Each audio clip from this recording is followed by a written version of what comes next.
Yep. 3, 2, 1, wait 30 seconds. We need to get that camera turned. I think Jono will do that. Well, we don't have to go straight to us though. We can be talking when that's. Yeah. Where's my little button?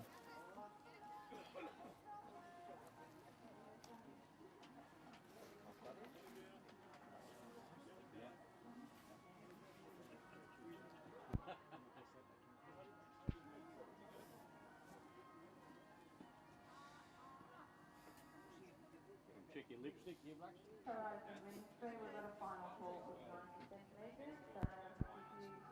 So welcome to the showcase of Showjumping World Cup Qualifier here at the Riders Series show. It's a bit of an overcast day. Joined today by James Hetherington, on loan from Kitchman Hill Stud. And also joining us at the moment is Todd Hind, who's representing Showcase of Showjumping. Get out of the camera shot. Yeah, thanks for having me on, Stephen.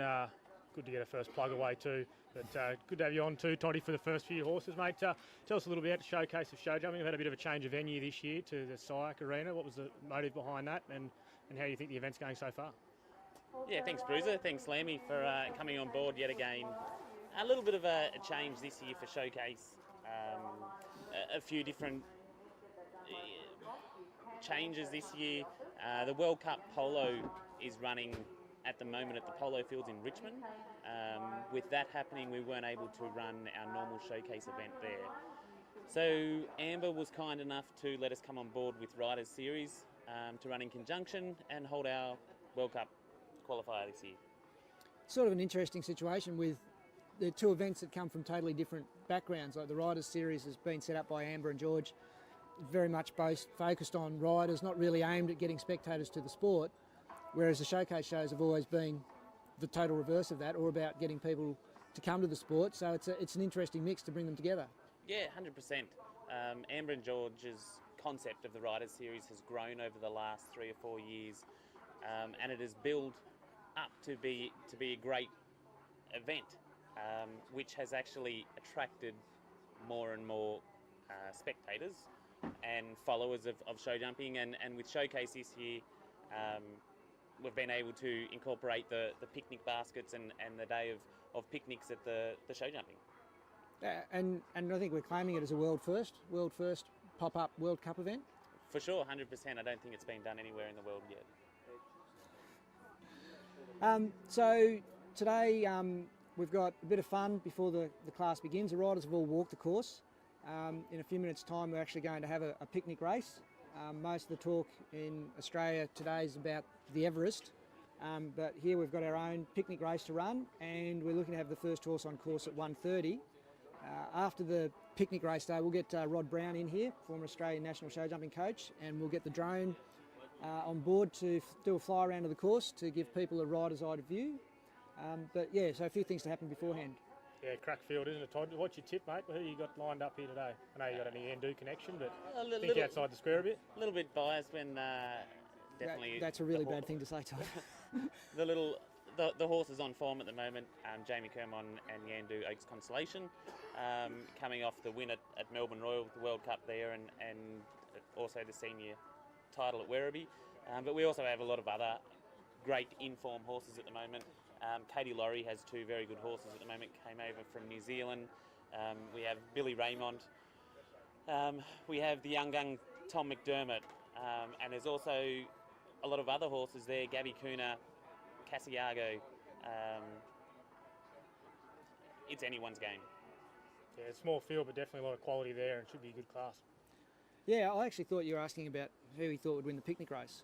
Well, because there's going to be a fair bit of interstable rivalry with that. So for sure. So the 4 stables represented are Chatham Park, Yandu, Redleaf, and Equus. Again, I think another world first to have this sort of race event at a show jumping event, but sure to get a lot of people interested. Oh, for sure. In true Showcase style, we always have little pop-up entertainers each show, and this year we've got the picnic race, so let's see how we go with that. So we're actually not far away from wanting to start our picnic race, so you boys might have to get organised. Start getting a bit organised so we can get the horses ready. I think the jockey's ready. Well, if I can be excused, I'll go and make sure the horses are saddled up and the jockeys are John, can you go to a wide shot? booted and helmet and ready to go. Yep. All right, so that's all from us here in Central Commentary just for the moment. We'll just get the boys to give you an overview of the course, and while we're doing that, we'll get these jockeys and horses ready. So if we could have a shot just looking at the whole course from the Ronin. There we go. Yep.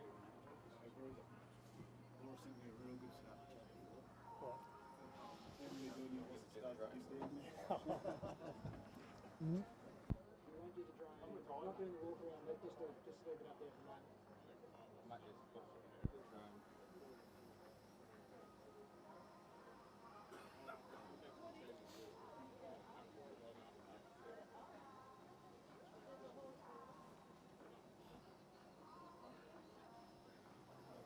So we just. Yep.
Right, we're back live here at the Showcase of Showjumping at the Riders Series event, and we're just preparing for our picnic races here. The horses are in the mounting yard. Just waiting on our race commentator, James Hetherington, to join us back here in the commentary box. But as we said earlier in the preview, James has got his mic. So we're just preparing now before we actually start the race.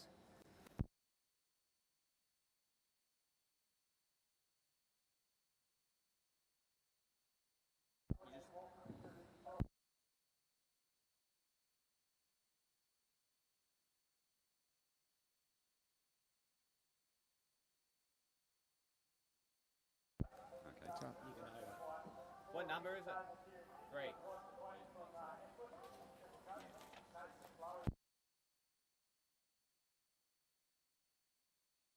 Sorry, James is just going through the horses in the mounting yard for this competition.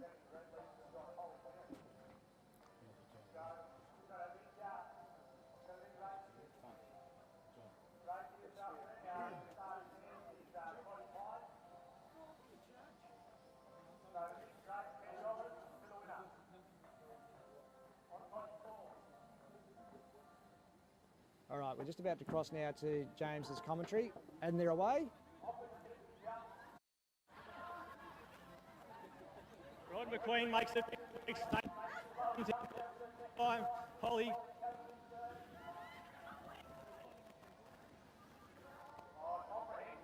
Yeah. Right, that'll do. You don't have to go too far. So, McQueen. Come closer. He needs to come closer.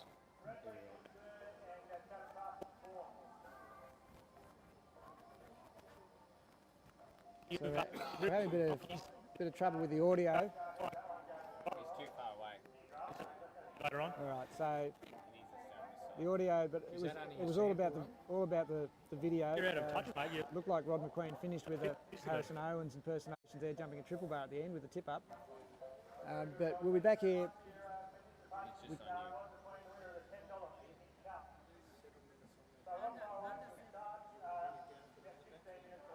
Just tell me when you have to land it, and I'll change to different. 7 minutes. Just land it when you need to land it. And then just let me know.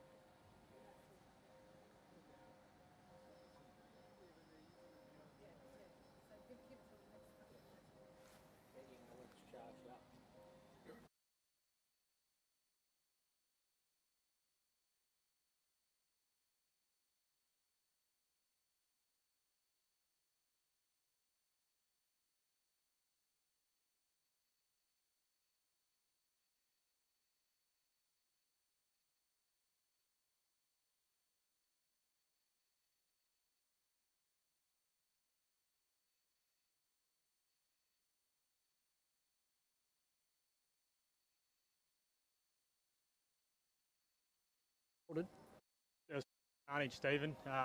Pony's going everywhere. A bit worried about Junior. He's got a few grass stains. He had a bit of an issue. Send him to mum or something. Are you, Junior? Or Sorry, what was that, Bruce? There you go. you all right, mate? You got a chance to catch your breath. How'd you find the race? Got out of the blocks pretty well. Oh, it was lots of fun. I started a bit fast and then had a look over my right eye and saw the other competitor hit the ground. I thought I slowed down my step, and it was actually more efficient to slow down my step. But I think you put a Bit bit, of a bit too much thought into this, Junior. Never. Was it? All I got was he seemed to do a Harrison Owens impersonation at the end, like a Harry jumping a triple bar, and you tipped up. that's right. I didn't have my eye on the front row, that's for sure. So lots have of you had a fun. look at this course, Junior? I haven't in great detail, put it that way. I just got off a horse, so Oh, we saw that. came down here. Yeah. Oh, the other That one. one, yeah, not by golly, yeah. But no, it looks very good here today. It's nice to be out on the grass and down here. It'd be good to see how it goes. And you found the footing's all right. You found it all right for you to run on and fall on. Oh, look, it feels fantastic. I'll let you know how I pull up tomorrow, but yeah. All right. Well, we're actually we're just hoping to get hold of Rod Senior Yes. to do Not actually as if we're trading you in or anything. Don't feel Yeah, like no, we're going up sort and of, down yeah, or anything. yeah. So When you're asked for one, you sort of get two. So yeah. yeah. Well, I take it he's still up in the practice arena, is he? I think Jess is just in the other ring. She's about to finish, and then we can summons him over here. If you Okay, like. so Yeah. what we'll do with when Rod Senior gets here, we're going to fly the drone around the course Okay. and give everyone a rider's eye view. Right. So Right. we might just take a moment, Okay. get our drone in position, Yep. and get ours. If we can get the drone in position, it's going to be about 2 minutes away, and then if we can get Rod Senior, do you want to go and grab Rod Sure. Senior for us, Junior? Sure. We've had enough from you. No worries. Okay, thanks, mate. All right, so we're only 5 or 6 minutes away from start. So we're only going to have a pretty quick run around from Rod Senior. Once we get him here, we're just putting the drone up, so we've got the drone in position, so we can give everyone a rider's eye view of the course. And then we'll be all set to go. First out on the course, Bruiser, is Katie Lawrence. On Yeah, Katie Springfield. Lawrence, Springfield. It's been going really well, Stephen, down in Werribee. Jumped fantastic. I think she's a red hot chance. Relocated over to Australia recently. Yeah, Katie's a red hot chance in whatever class she's in. She's got 2 starts in this, and Springfield, better known as Bart, obvious connection there. But yes, I think Katie would be one of the favourites, along with Kermo. And so it'd be interesting to see how they go. We're very interested to get Rod's views on this course. Hopefully he's not too far away. Yeah, What we might do is if Rod's not going to make it, we might get Kermo in here instead.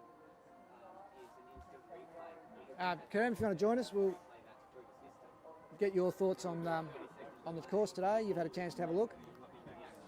What do you think? Yeah, it's a good course. It gets pretty strong towards the end, but yeah, I think this was proper half COC course, and yeah, if you jump clean around here, you'll be doing well, I think. So when you say towards the end, you're talking about that line from 8 down to the treble combination? Yeah, well, a bit before that, 1, 2, 3 is pretty. I think it's pretty simple. You'll be hoping to jump those first 3 fences clean, and then 4 again is a vertical. It's not very big, but it's a good horsepower fence, and it's got black stripes in it. Sort of jumping into the trees. That's a careful fence and can easily come down. Then we turn back again to a plank. Again, they can fall down easier than what the poles do. And then after, so those 2 fences, they're not, you won't down because of the size, but just they're a little bit careful fences. And then I think after that, the line 6 to 7 is a tricky line. It's a really short 4, especially for me. And being a skinny oxer, you can't jump number 6 with too much forward momentum. You've got to let the horse jump up and land soft because it's a really steady 4 down to the wall. Yep. So you've got to try and get him to jump up and land soft, but also clear that back rail, which sometimes they can come down on. And then it's a tough line into the treble. That's a big enough oxer out of the corner. And it's sort of, for my horse, it'll be a steady 5, but for other horses, it'll be sort of a continuing 5, and they could get a little flat into the treble, I think. Liverpool under the first element, we don't see that often, but it's good for these Grand Prix horses to see that. And then the oxer jumping out might prove wide enough, but yeah, jumping towards the in-gate, it shouldn't be too bad. And then the next line, I think, is just a number 10's a big fence. It looks 160, but it's quite simple. And just a nice 7 down to 11. And then the last line asks the question again. You've got a big triple bar in, the vertical out's big enough, and then it's dead on 6.5 strides to the last, which I think most people are going 7. But I think, again, going towards the in-gate, I reckon my bigger horse, I think I'm going to try and do a 6. Okay. All right, so they're the areas to look at. We might let you go and get ready, and we'll get Rod Brown Senior in and just do a quick fly around this course with him. No and worries. Go from there. Thanks for your input. He was saying definitely a 7 to the last, but I'm going to try to prove him wrong. Right, thanks, Kerm. You are riding a giraffe. Righto. Brownie. Rod. Let's get into position for flying the course. So if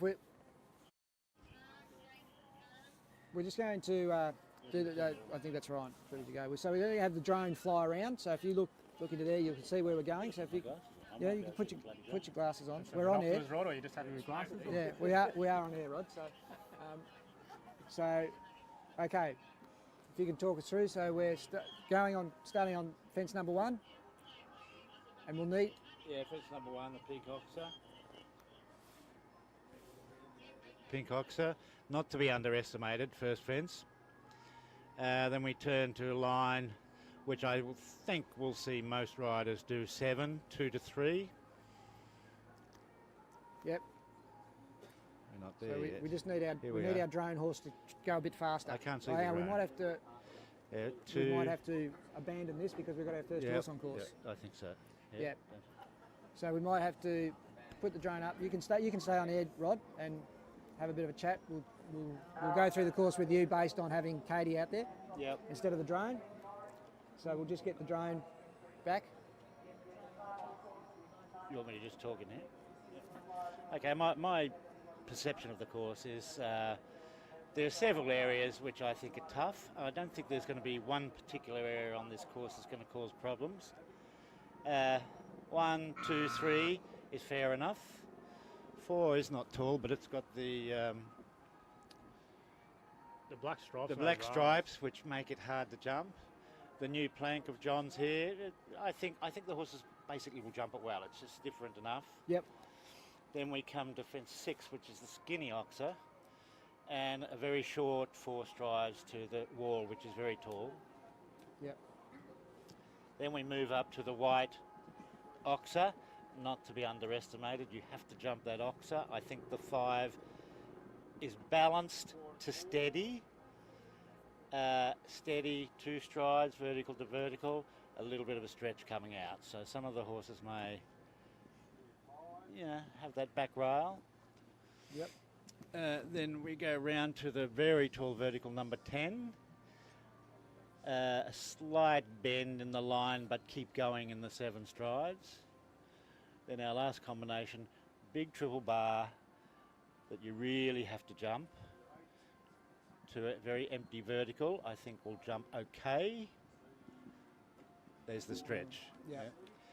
And then a very early 7 to the last oxer, which is a little bit optical to look at with the red rails and the white rails in the middle and a big enough oxer. Kermo was saying he might do 6 down that last line. on Yeah, his horse. Kermo's horse could do the 6. I don't think there'll be many do it, but it depends how they jump this combination. And that's a 7. So just 8 jumping penalties. Just look through the horsepower fence a little and stretched out over that oxer at the treble. So time, she was 86, so time allowed's 90. So that would seem all right. Yeah, just the 8 jumping faults there. Good round, I reckon. Yep. So this will be interesting to have you here, Rod, with this next combination in the ring. Yeah, James Mooney on JB James, Evolution. yeah. Horse and rider you know very, very well. Yeah, they jumped very well at Tamworth, the World Cup at Tamworth last week. Yeah, their first World Cup start. First World Cup start. His second round was amazing. Yeah, He rode jumped well. super. And he was one of 3 clear rounds. Yeah. in the nailed second it. round. Yep. Yep. He nailed it. A little horse found something. Yep. You know, and James did a superlative job in the second round.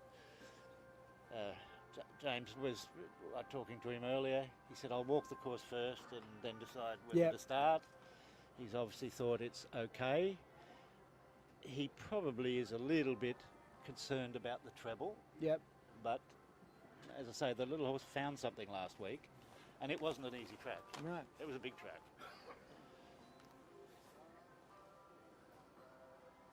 Boom to first.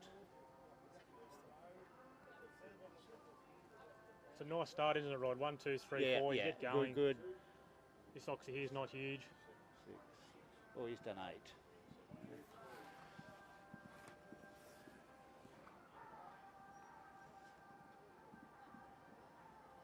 The easy fence to knock down, even though it's not the biggest fence on the course, near the in gate.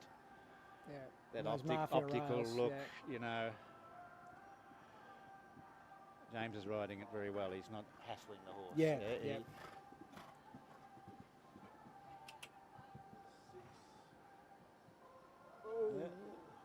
Just keeps finding his Good. horse, Yeah, doesn't he? he's Like, starting to he find keeps it. stepping up and But stepping up. he's the sort of horse, even though he's small, I think James has always thought he had to hassle him. Good in. Good shot Good. in. Come on. Oh, Yeah, James. that's the fence, going to Yeah. catch a few. What did it walk in there, Rod B, to see? A little long, was it? A little long, yeah. It's a little short, vertical to vertical, and a bit of a stretch coming out. I'd say half a yard long. Looks like Looks James like is he's going to retire. He doesn't want to frighten the little horse. It's hard. Look, first World Cup last weekend, backing up a week Yes, later. exactly. You don't want to overdo it. And this last weekend and this, different ones indoors, one's out on the turf. Yep. But that horse, give him another year. Yeah, yeah. He'll he'll be cant really around well. something like this. Yeah, yeah. And there's a lot of positives for him to take away from that, Yep. despite the disappointment Yep. of not finishing. Bit of light drizzle here now, so that'll change things up a bit. Yeah. Grass is quite short here, so it'll be a little bit greasy.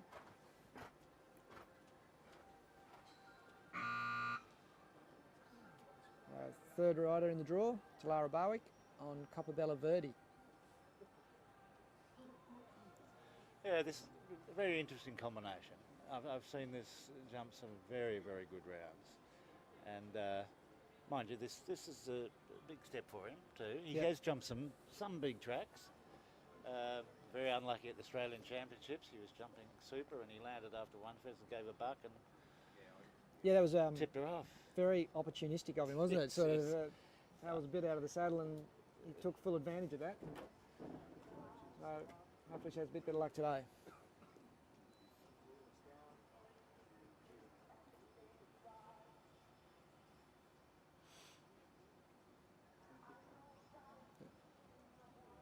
Two, three, four, five, six, seven. Yeah, very well done. Yep. Not many riders like Talara who can event up to 4-star level and then World Cup again. Like, it's an amazing feat. She does a very good job. This little horse has evented up to 2-star himself, so it's been a challenging little horse, but definitely rewarding now. And she rides it. That. Did it come down? Oh no. No, it's still right. Stayed there. Ooh. Hesitated a bit off the ground there to hit the wall. Yeah, just had a little look through Did it. it fall? Yeah, it did fall. Well, it is a very tall, imposing wall. Yeah.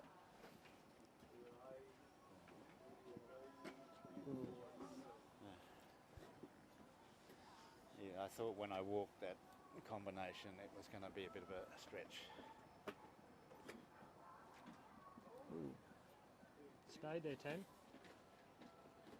I'll jump that. That's a good round, this. Yeah, she's doing a very good job. As always. Well, there's the 6. Ooh. 6, so there's going to be both done down to the last. I think Kermo's horse will do the 6 so easy. You won't even have to push So him. just the one time penalty too, just a fraction over the time allowed.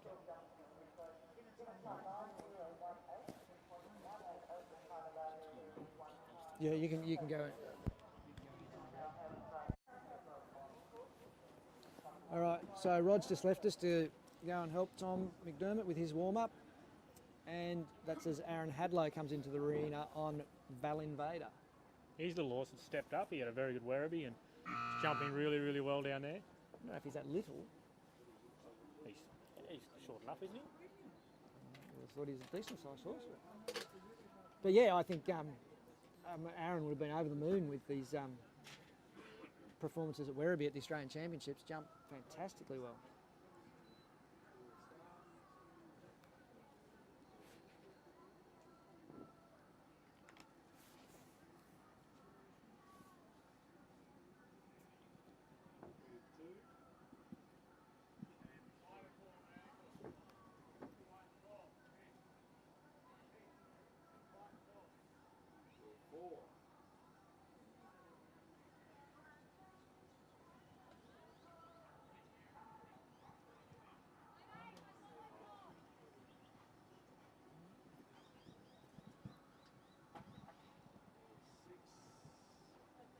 Jumping big, that wall, isn't it? Like, Yeah. steady line down there, but John had it yesterday in the one round, just with a rail over the top. Very open and airy. same as that wide Oxford. It's so easy to Yeah. keep countering in and be deep. Oh, and Another one. Another one. So we haven't had anything jump out over 9C yet. No. Certainly causing some problems.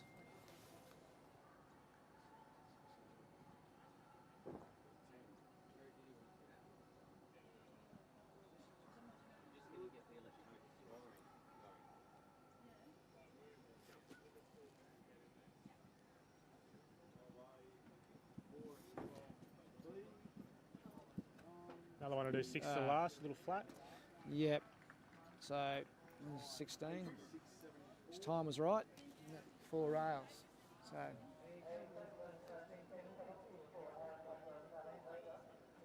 I mean, I think Aaron himself would admit he's still fairly green at this level himself, and still very happy with how that horse is progressing. Yeah, it's a long time too between Werribee and then you come up here and you only get the one warm-up class to the Indoor World Cup, so Yeah, for it's the hard to get your rhythm back, straight up. yeah, it's a fine line, isn't it? As you said, for James's little horse to back up week after, it's probably a bit much, and You so come off a break and you're out of your rhythm, so it's, Yeah. it's very much a management at this level too.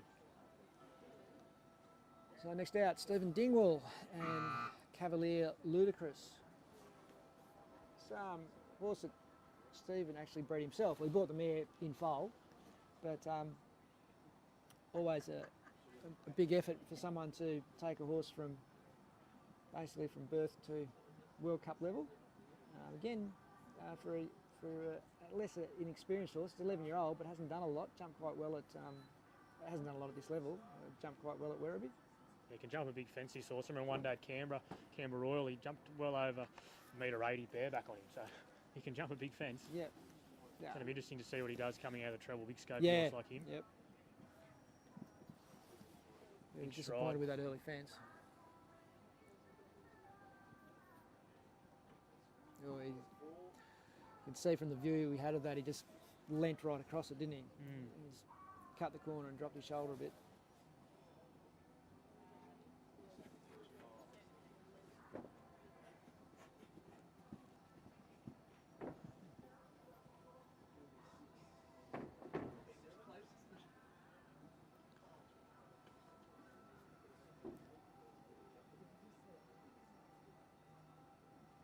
Ooh.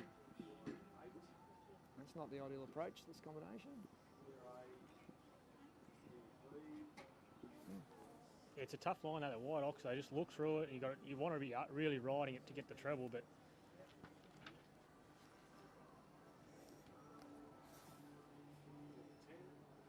this is a green horse at this level. Yeah. Goes down there one less.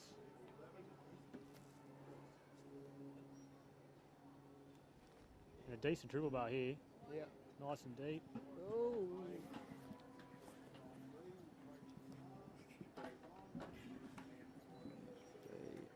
Couple down there, but he's a Yeah. green horse and A bit of a got some- time he's fault got- as well. He's got some big tracks in him Yeah. down the track. So, yeah, that's we're still looking for a clear round.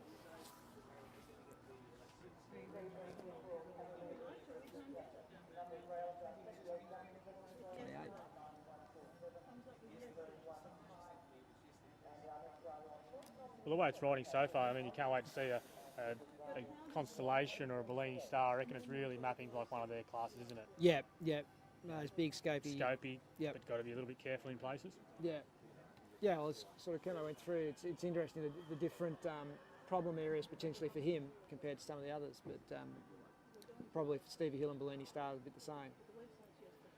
So Bertie Hansen and Toulon NZPH.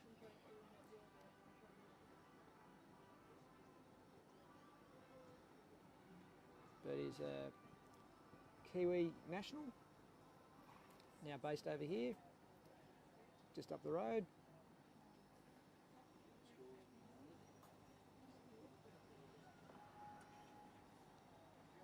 Another who's relatively green at this level, but Gatton World Cup was a good placing up there. Jumped a really good, clean first round. Yep.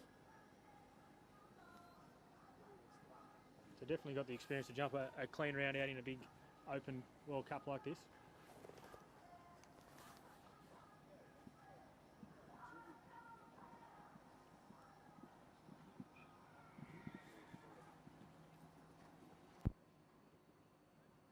John, do you want to come and sit with us for a sec? Obviously feeds horsepower, Stephen, to jump the horsepower fence cleanly. Prerequisite. You've got to pay the bills to jump it clean. So we're just joined by John Valance here in the commentary box. How do you think your course is going, John? No one's come out of that combination yet. No, the ox are coming out as causing some problems, but Stephen, I think actually it's the setup, the fence before the treble. Yeah. That if they get a good strike at that, and like that. Yeah. And this is good, but she's going to get deep to the second bit and then lose some. Well, but she's done it. So. Yeah, nailed it. Yeah, thanks for having me, Yeah, Stephen. yeah, no, it's a pleasure, John. You can go now. Yeah. Just It's come back good. with 5 or 6 again. Yeah. Yeah, so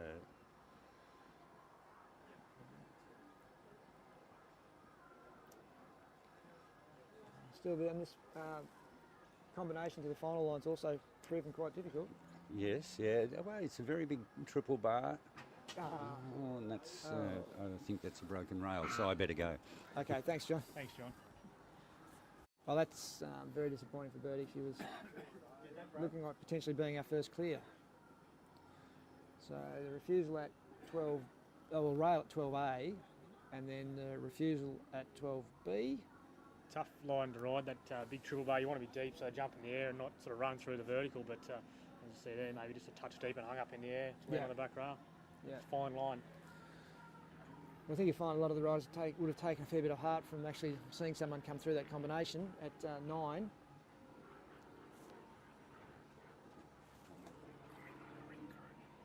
Yeah, so interesting, the ring crew, when you have the best of the best, John Vallance building here, and then you have New South Wales, Equestrian Australia's representative Bruce Farrer out there getting his hands dirty. Isn't it great to see a high-ranking EA official actually, at the grassroots, his hands dirty and, doing his bit. Even picking your jog up. Yeah.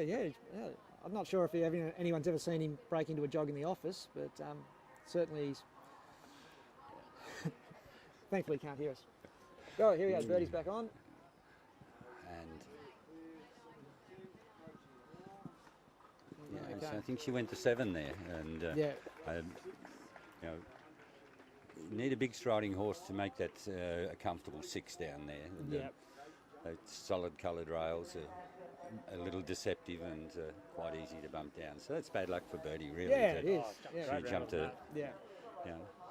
She always has a smile, but I think it's a bigger one today. She knows the horse tried its heart out for her. Yeah, and again, to come back from that mishap and still jump that difficult line. That triple bar would have looked twice as big when she came around the second time.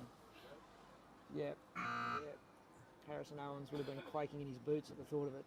Geez, you're hard on Harry today. Yeah, it's surprised he hasn't rung up already and given you a tune-up. Righto. Tom McDermott is next out. Diamond. So your speed class yesterday, John, I thought was good to see that had a tight enough time on it that sort of anyone that just cruised around for a clear round ended up with a couple of time faults. Yeah, it's one of the things as course designers in Australia, talking with my colleagues, that we need to stiffen the time up a bit, and in a speed class in particular, they're stepping up to 375 metres a minute, so that's what we had yesterday. And if they wanted to be casual, they got time penalties. But Tom, who won the class yesterday, he was well under the time allowed. He was first out too, wasn't he? Yeah, first to go. And so just talk us through the time situation. So with that speed class, is it a faster time allowed or a tighter line that you walk with your wheel? Oh no, just walk it normal. No, just as we do even in this class, we don't want to do anything too different. Give them the opportunity. Oh, bad luck there, Tom. Just struggled a bit. Like this area here, from the treble back to the winning fence, is an area where they can actually win some time against the clock. And they need to seize those opportunities, because when you get a really controlled line like the treble, you're maybe dropping a bit of time there. So when you get the opportunity to jump it, well done, Tom. There's a couple of unlucky back rails there. Back rail of the third fence, soft one probably, and then out of the treble. Like 10 others have. So just one time penalty for Tom too. Unusual. Yeah, he did stall a bit between the treble combination and the winnings, and that's probably where I think he was just getting a bit of law and order back. Yes, yeah. And in these big competitions, if you do that, then you've got to win it back somewhere else. Yeah. But Tom will be back again. He's actually last out on his second horse. So in the meantime, event organiser Amber Fuller and CP Aratino.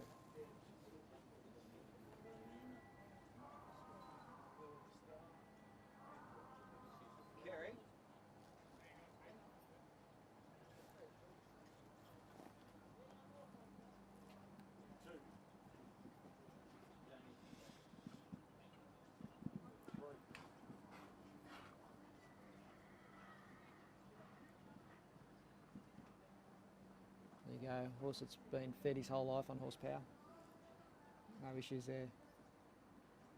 It's only plug number 7, Stephen. You're a little bit behind.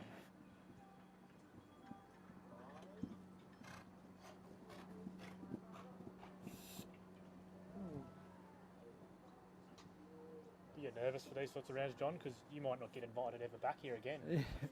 Show organiser. Well, that's the risk you take, Bruiser.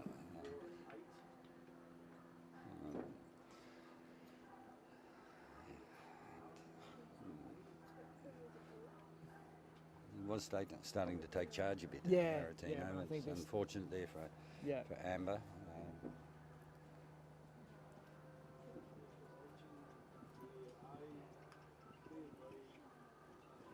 Put out over that well, though. Yeah.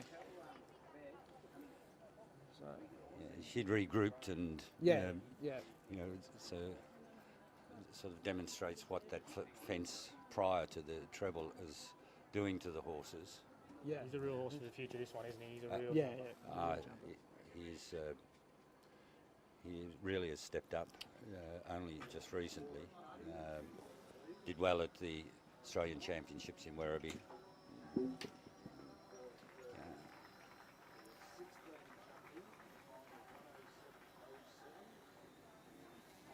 So 16 and 5 time penalties. But yeah, as you say, definitely a horse of the future. And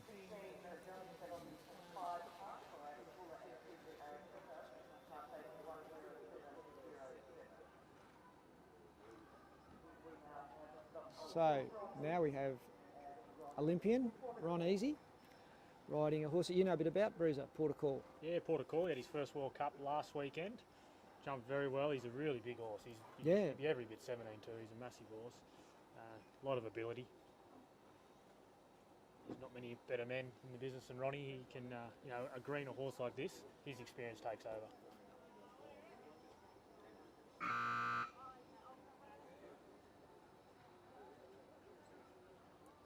So Ronnie, of course, represented Australia at the Sydney 2000 Olympics, right here on the Sydney International Equestrian Centre where we are today.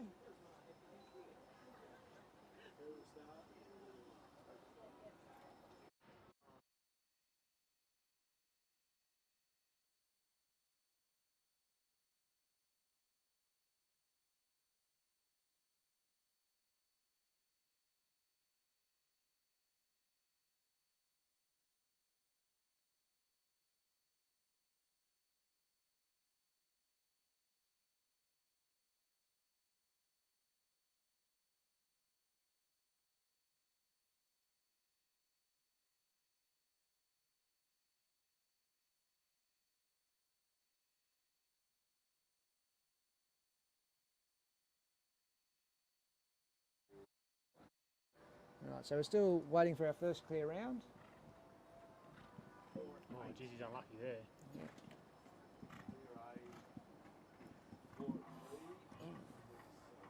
It's a good round for this horse. He's really green at this level, but jumping well. Jumped the first half really, really well. Yeah, Ronnie actually rang me during the week. He said, I went all right at Tamworth. He said, you think it's worth coming down? And I said, only you know that, Ronnie. And yeah, he's full of enthusiasm. And that, but yeah. Yeah, that last line is a tough line. How big's the last Oxford, John? 150? Yeah, a little bit stronger, 152 by 170. So Yeah, we have that information right here, Bruiser. Yeah, 155 by 170. Correct, John. Well done. yeah. So not only is it quite a big fence, but the colour has a big impact on it. It's the solid coloured rails and that all build up.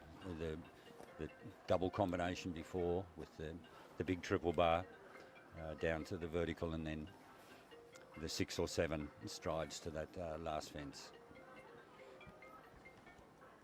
So that's a slab of beer you owe for having your phone go off while we're on air, John. James Arkins and Waitangi Skynet will be our next on course, and so far it's actually the 8-fault round from Katie Laurie. First horse out is our best performance so far. Yeah, I thought there'd be a few more, a little bit better than that in the first half of the field, but obviously it's proving a little bit tougher than it looked to start with. Yeah, and certainly some big names in the second half of the draw. Yeah, it's stacked up, isn't it? Yeah. So we'll see how. Yeah, another horse that's relatively green, Skynet. He had his first World Cup last weekend at Tamworth. Tough place to have your first World Cup indoors, but James is very experienced. He's ridden in a lot of World Cups, and I think this horse will appreciate being outdoors again, and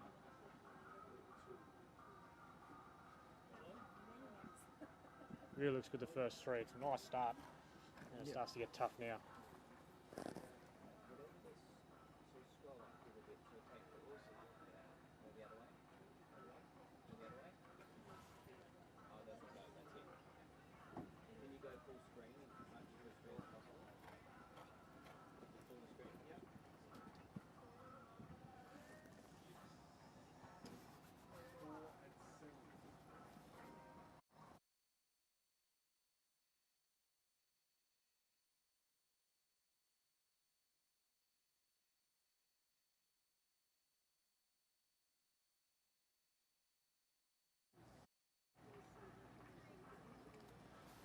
So certainly there's a sort of a cluster of faults area, that line down the middle and the last line. I mean, there's been a spread of faults throughout, but they're the two real problem areas.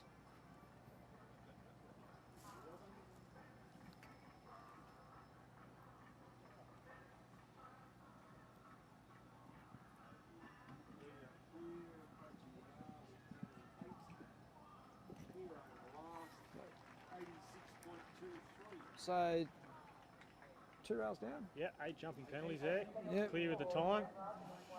Floated down the last, did 6, made it look easy, so I reckon a few will see that now, and I reckon a few will probably overridden that last line of touch, but he just floated down there easy. Yeah. This is a horse now, this is an exciting horse, I think. It sort of maps well for him. This big scopy track, but carefully in places as well. Stevie Hill and Yolambi's Bellini Star. Yeah, certainly, as you say, should suit him. This combination's been overseas, competed for Australia at Nations Cup level, and can he possibly be our first clear round? Think about this horse, I've never seen a horse be able to lengthen its stride so long. I'd cut a stride out down a line and then count down the next line and add a stride. You know, it's so adjustable. Yeah. And scopy at the same time. Yeah, enormous amount of scope.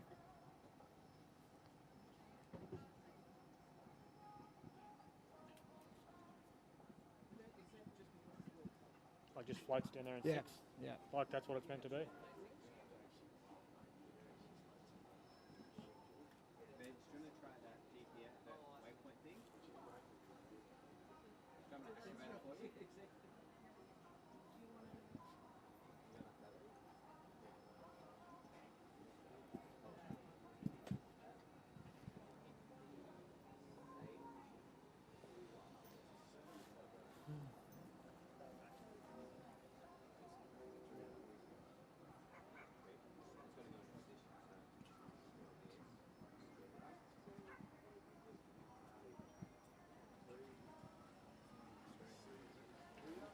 As you said, all the scope in the world. Yeah.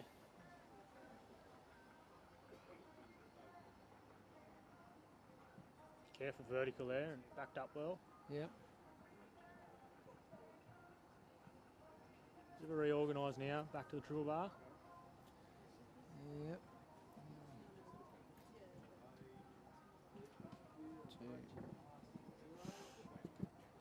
2. Did it easy. Yeah, easy, good Lovely clear. round. Yep. So that's the one we've been waiting for. Clear in a time of 84.96. That was super round. Yeah, really good.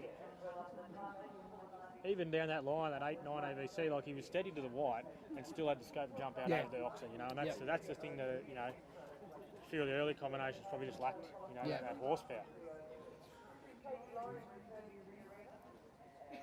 So here we have Katie Laurie back on her second horse on the Point Eve.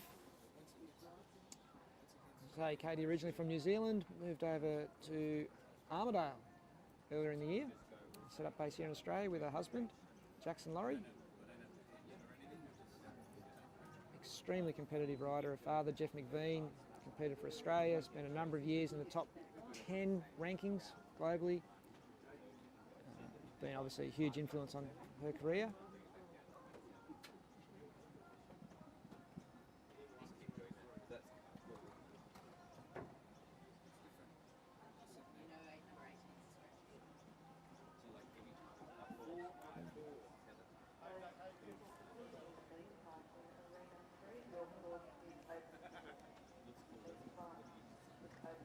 You could look at that plank. It's a sort of an imposing plank, isn't it? Yeah, It's very solid looking. Yep. Quite different to this wall jump.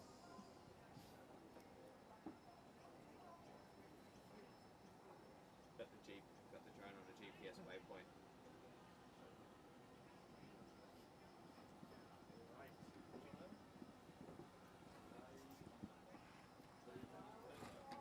Oh.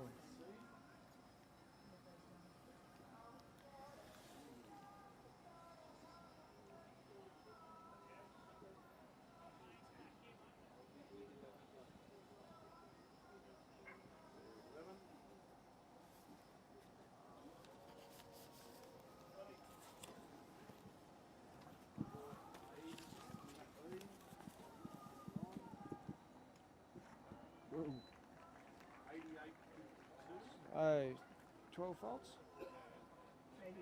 for Katie. So she's still in second on 8 faults on her first ride, so she's by no means out of this with Springfield. He's welcoming in Billy Raymond and Oaks Redwood. Billy won the World Cup last weekend at Tamworth on his other ride, Anton. Anton having the week off this week, but not a bad replacement, Oaks Redwood.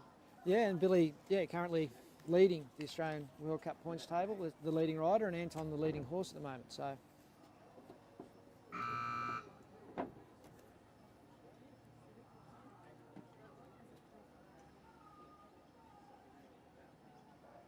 Oaks Redwood, obviously bred by Alice Cameron, Oaks Sport Horses. A World Cup winner itself over in Perth. So he's got the experience at this level. New ride for Billy, but No, don't worry, Billy. He's ridden literally. is there a hundreds of- more determined man on a horse? You watch him ride sometimes, he looks like he's just going to pick him up and carry him. Yeah, I think if he got to that stage, he would. yeah, so competitive.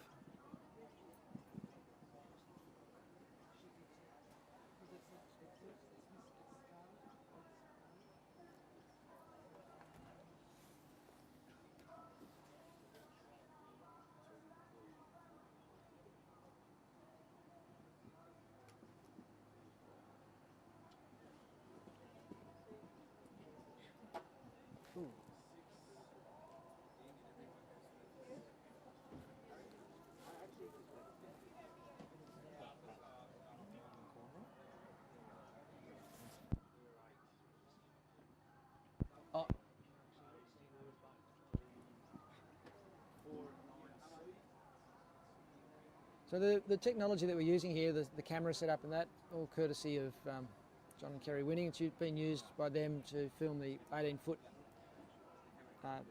races on the harbour. And interested in people's feedback. We've got the vision from the drone currently on screen. Gives you that overview.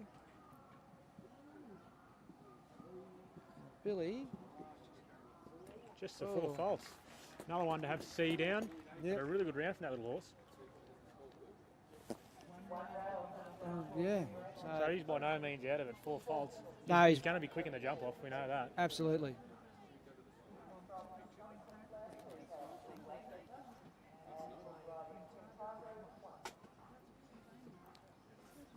So from one Queenslander to another, Brookie Langbecker and Quintago. She's been doing a great job up at this bigger level now, starting in these World Cups. Really great to see Brooke. Langbecker family put a lot of time into it and going really well. Where's your horse? Oh.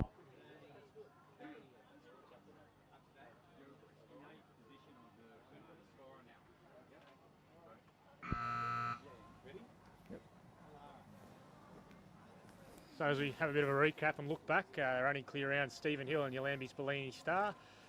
Billy Raymond on 4, Katie Laurie 8, James Arkins on 8, and Tom McDermott on the 9 fault. So still very open. So we've got Katie Laurie on 8 twice. Is that right there?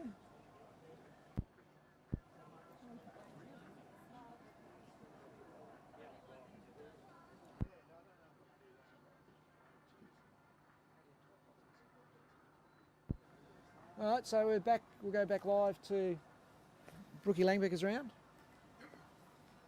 She's clean over the first.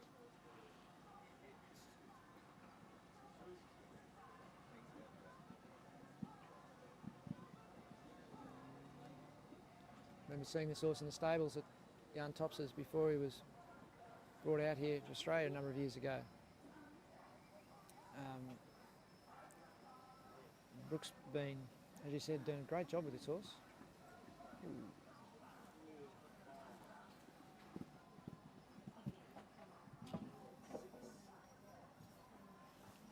Had a little peek through at the wall coming up, Brookie, I reckon, and just jammed a bit of leg on. But Yeah, he did, didn't he?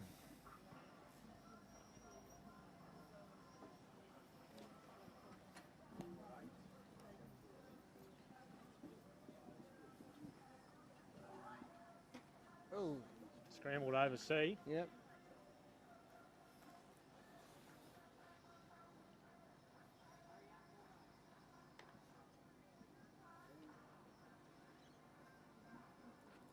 Ooh. Ooh, wait. That was interesting.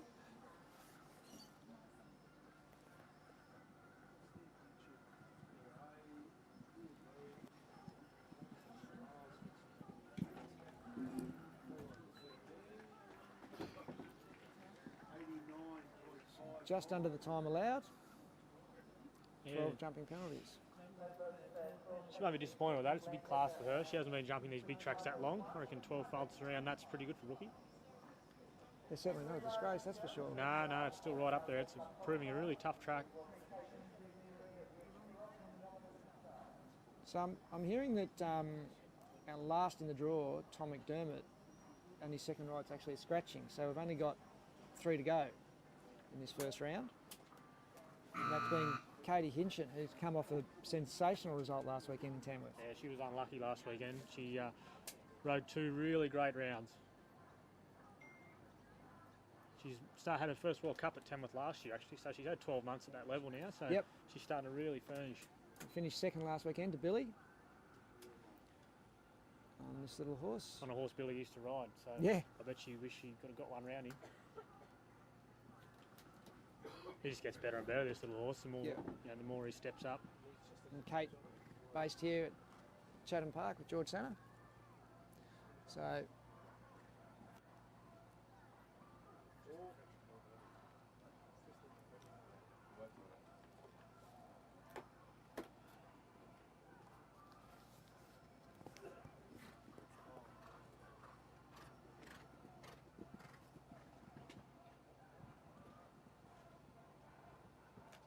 Yeah, he's still in good form, this little horse, isn't he? Yeah, he's a ripper. Jumping really well. This is the line for him, though. Good shot there. Yep. Keep going.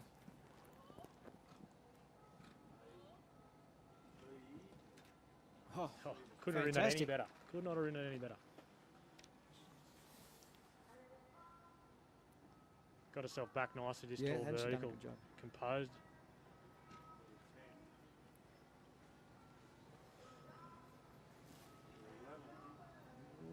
Really easy to start switching off, but she's got it under control here. Yeah.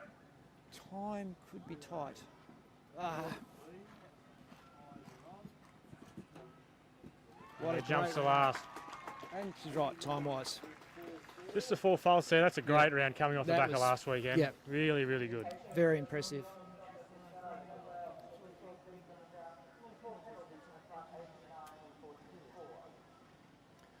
So she'll be very happy with that, and that was really deserved that, if not better. Like she rode that Yeah, beautifully. deserved a clean round for sure. Yep.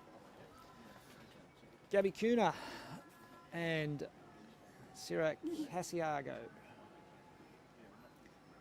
Another one of these horses in the draw who's had a fair bit of international experience.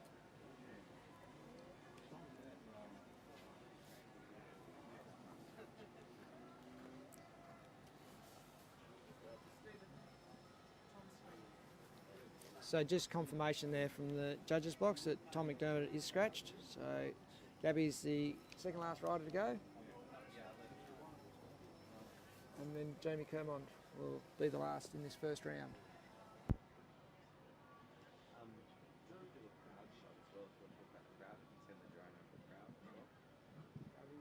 We're going to need a few bits and pieces when we do that.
Unlucky there, just the 8 faults under the time allowed, so good round. Yeah, it was a nice round. Makes it look easy, doesn't it? Just canters around. But it's not hard to get 8 faults on this course and still jump quite a nice round. Well, still just the one clean round. Bellini Star with Stevie Hill, and I think this is another one that is definitely capable. Referring, of course, to Jamie Kermon and Yandu Oaks Constellation, current Australian show jumping champion, back to back. As you said, also the winner of the World Cup qualifier at Melbourne Royal.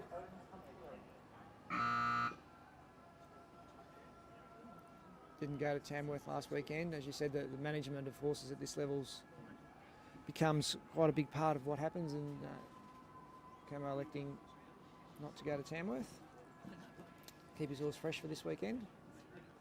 Interesting, a guy like this, he's just won his second Australian Championships. He won the Melbourne Royal World Cup and walked up to him this morning and said, "Oh, how are you getting on, Como?" And he goes, "Bruce, my golf swing's going terrible." Yeah. It's the first thing he says. Yeah, yeah. It's, You know, guy can have it all, but can't have it all.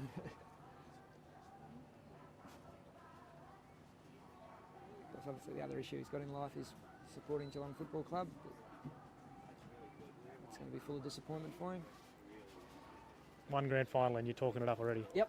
So, the other, of course, the big thing happening in Jamie Kermon's life at the moment is, along with his wife, Jamie winning, they're expecting their first baby in 2 weeks' time, I think it is. So,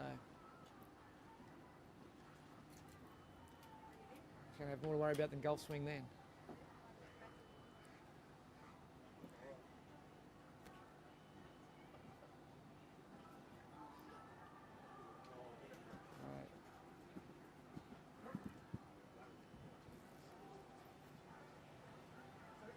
So that was a line that Kerm told us earlier he thought could cause some problems for him, that 6 to 7, but he's jumped that nicely.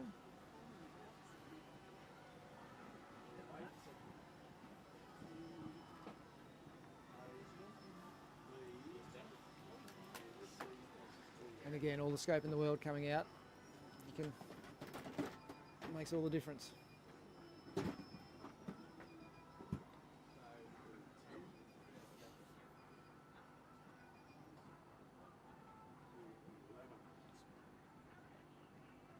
The job he does to harness all that into a bit of a frame like he does on this horse is amazing. Like, such a big horse.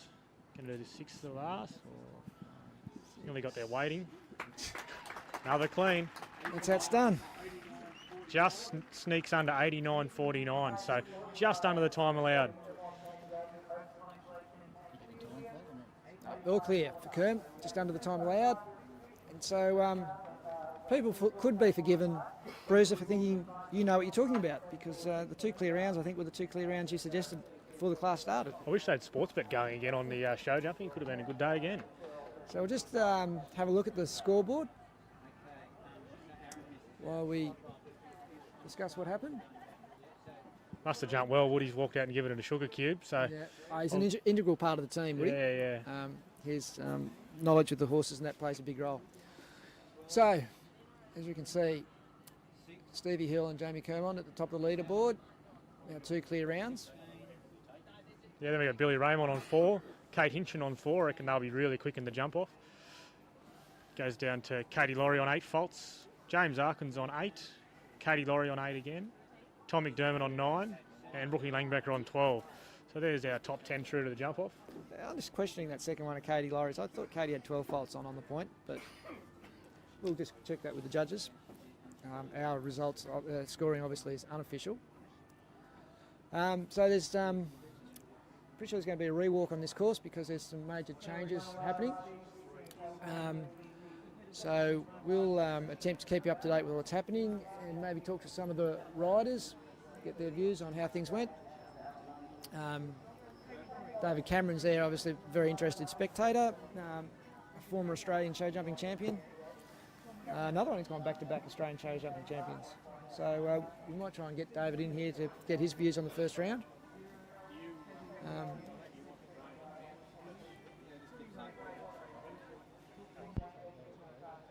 So yeah, we'll just we'll keep the footage going, but we'll have a small break here in the central commentary position, and we'll be back to you shortly. So with the second round.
Well, Stevie, one of two clear rounds, mate. How'd you find the course out there today? Yeah, it was definitely tough enough, Bruiser.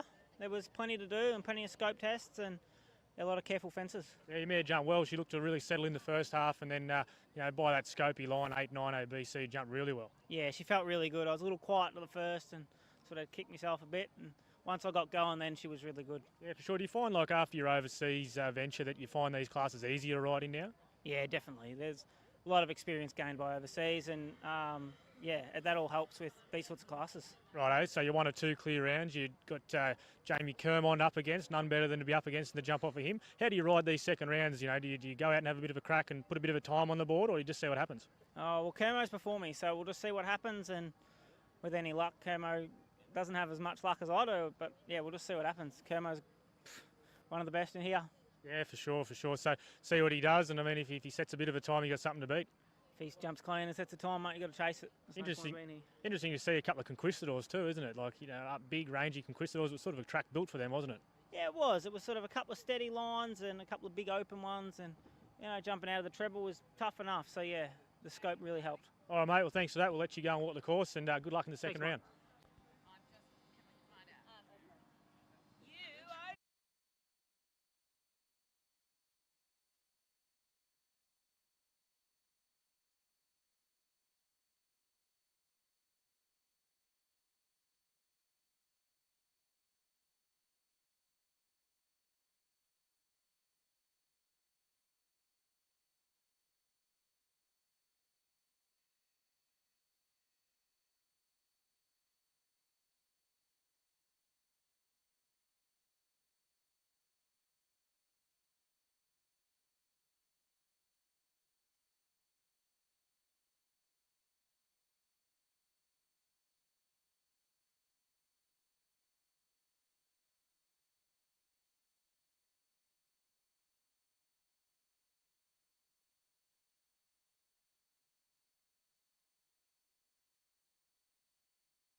Jono, can I have a headset so I can listen?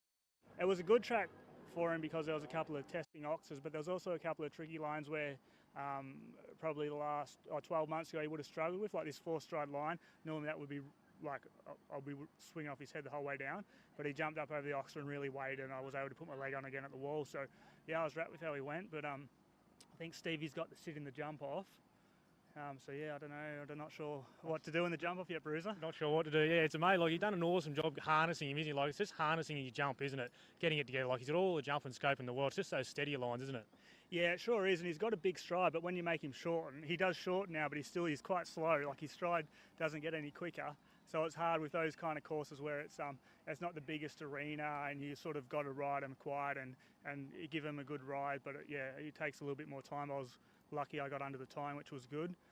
But yeah, I don't know how many is on 4 faults, you know? Yeah, there's only 2 on 4, and Billy and Kate Hinchin, so 2 quick ones. Yeah, that's right. But it'll be good. It'd be good to see those two go to see what they do.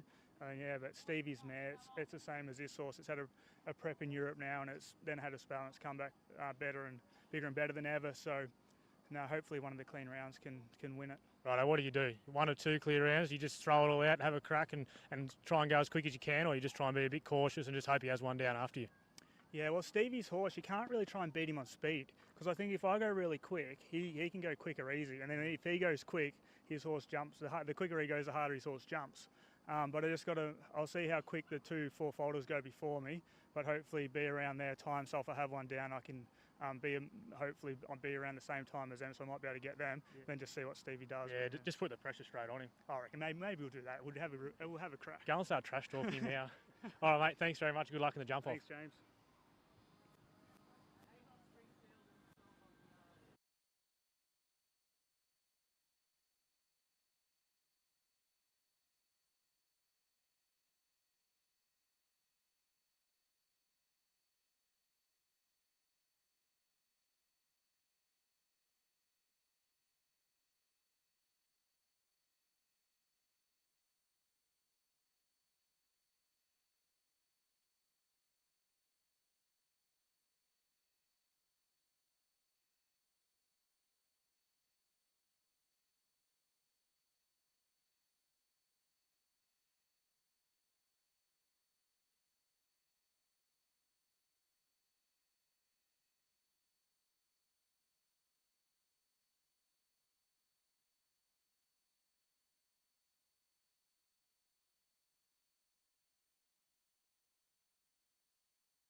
Well, we've got our riders out having a look at the jump-off course now, and we're going to take you for a bit of a virtual tour of the jump-off, and it starts down over number 1, what was the first part of the last double, the triple bar. Just as big and tall as it was.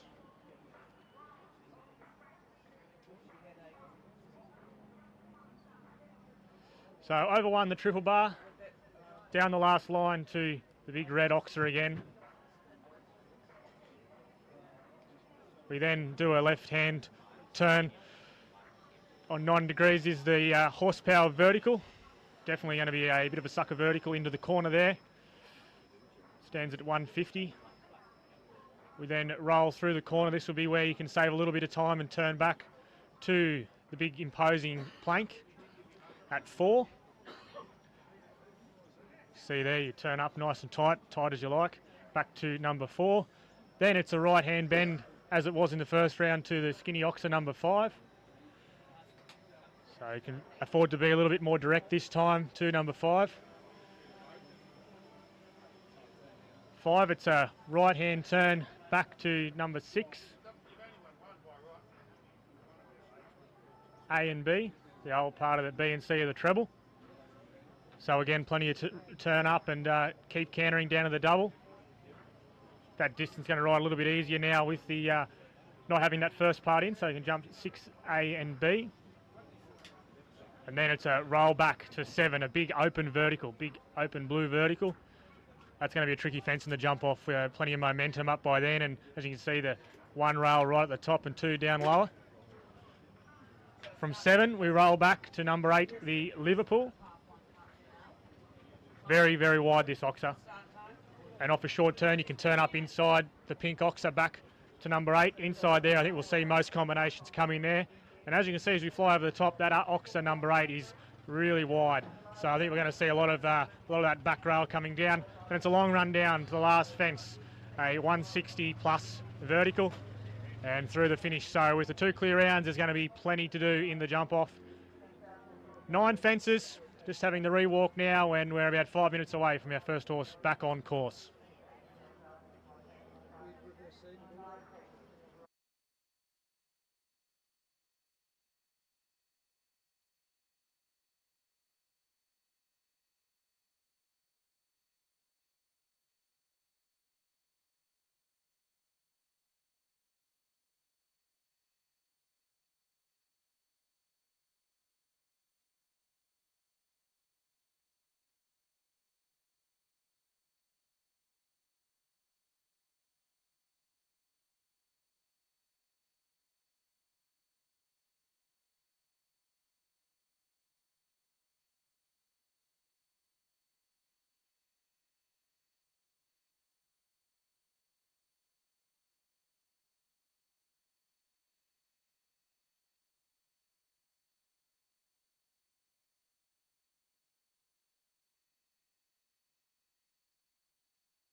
Fifth to go is number 7 on 9 faults.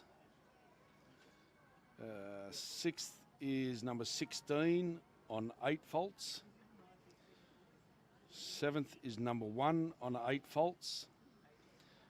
Eighth is number 10 on 8 faults. 9 is number 15 on 4 faults. 10 is number 13 on 4 faults. 11 is number 17 clear. And 12th is number 11 and clear. Clear. So Aaron's not coming back, Dinger's not coming back, Mooney's not coming back. Okay. Yep. The only thing that may happen is Kate Laurie might come out first because she's close together.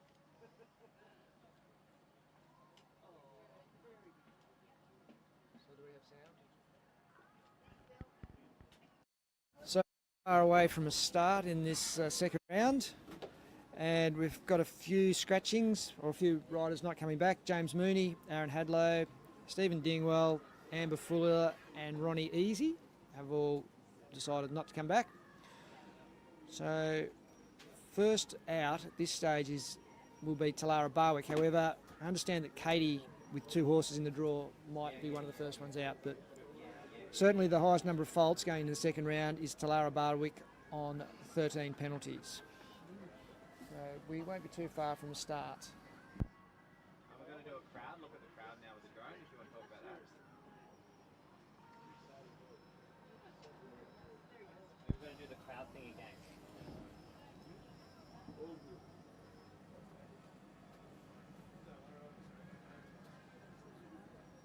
Ready? Okay, yeah, we're ready.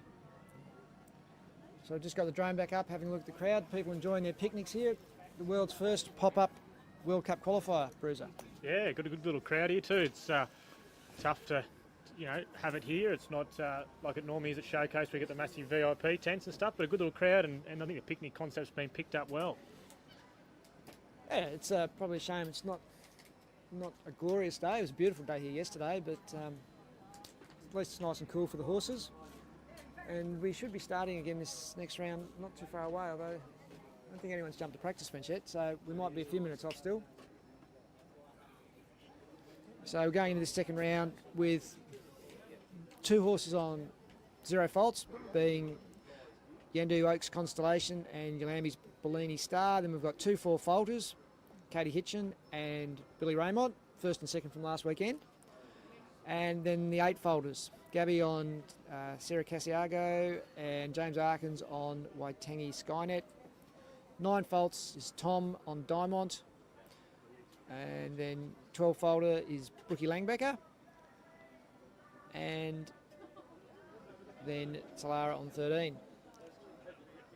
Yeah, And so it's definitely going to be a tough little jump off. You got the 2 boys on clears. I reckon that'll be a good little face-off between them. A bit of a pressure cooker. Yeah, I suppose the turn up to fence 8, that Oxer, that'll be. It's an wide interesting Oxer. one. It is Yeah. really wide now.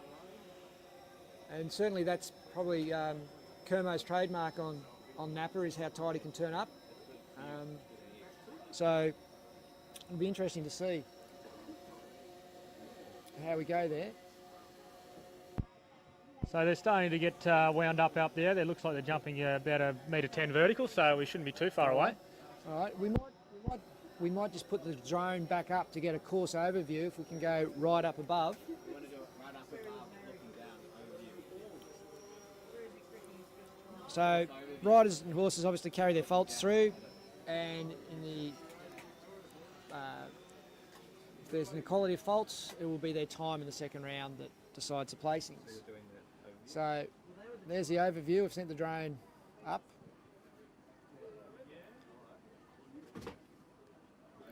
Frame the course.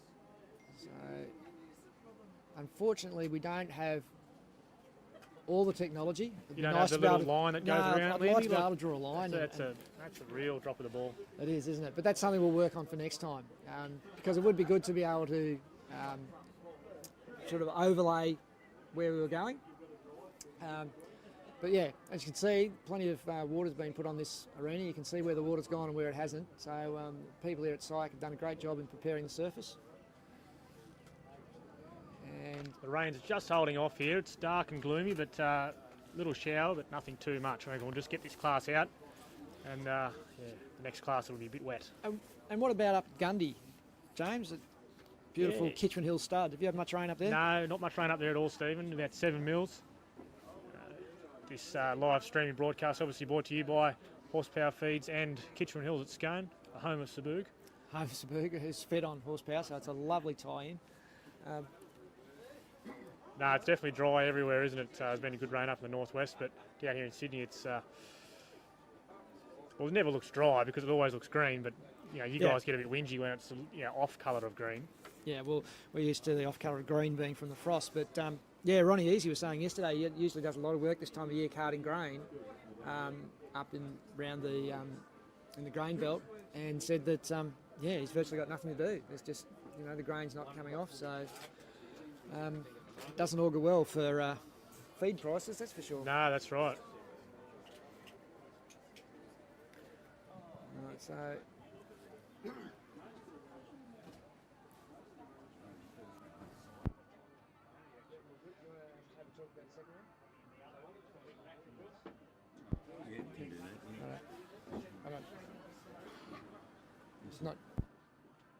I'm not sure if we've got John Valance just joining us in the box. I'm not sure if his mic's on though, so we'll just have to check with the boys, our technical staff. Well, John, you've built a tough second round. What do you think of it? And the second, it's a little. It's still right up there. Starting over a decent-sized triple bar to the red oxer now becomes number 2. They were pretty influential fences in the first round. Okay, we've taken the B element away from the triple bar. So there's an opportunity for the riders to win some time back because time counts in this round. More so, it'll split placings. They still have to meet the time allowed. But then 2 to 3, so 1, 2, 3, they're all influential fences. Back to the skyline planks, didn't cause any great problems there. The skinny oxer, now that was before the wall is out. Then they come back to what was the treble combination. Now it's only the double. We've gone a bit stronger with the B, or what was B of the combination, because there is nothing before that. Then they turn left to Yandu Equestrian Services fence, another fence at 160, and then we jump, go down to the sails with the Liverpool underneath, and run down to the 160 vertical at Winning Appliances. So there's enough fences there. Not quite as technical as the first round, but with a little more speed opportunities to separate the placings. So that obviously travelling sort of 2 to 3 to 4, there's a chance to make up a fair bit of time there, and also the turn back onto the that big ox to Liverpool at fence 8.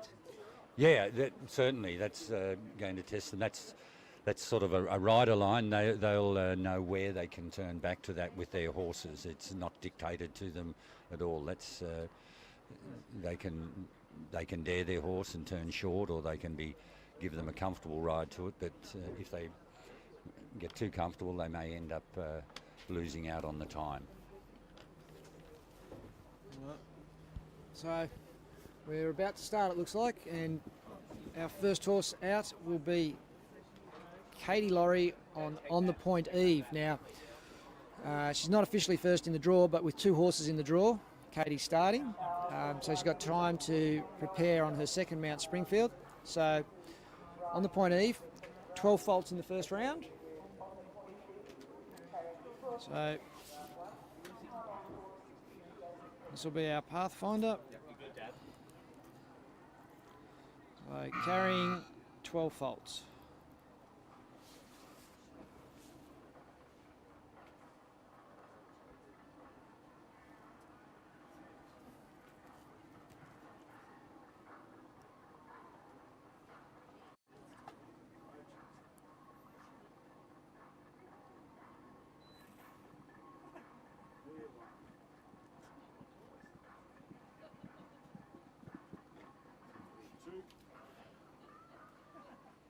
Nice easy 8 strides down there now, 1 to 2. So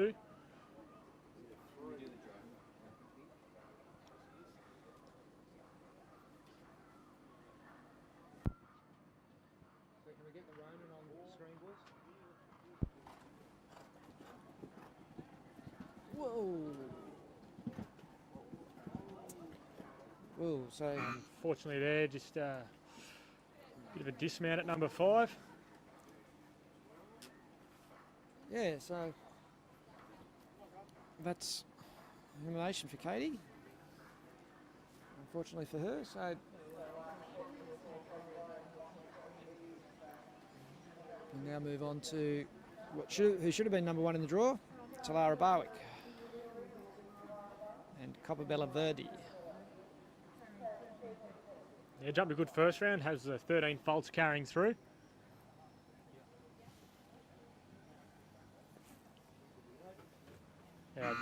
Judge Mr. Michael Archer just assured me that that was correct.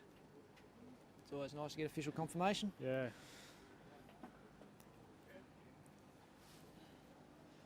So good to see that Katie and on the point, neither of them at all injured in that little mishap. So All good there, she'll be back on Springfield.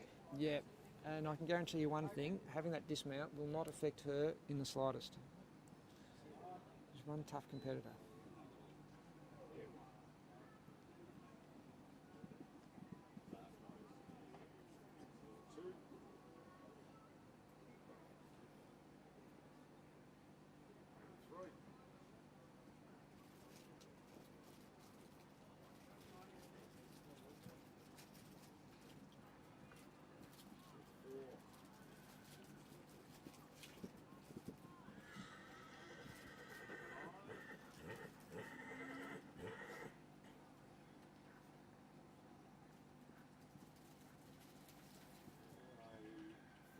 Oh, that's Unlucky unfortunate. there.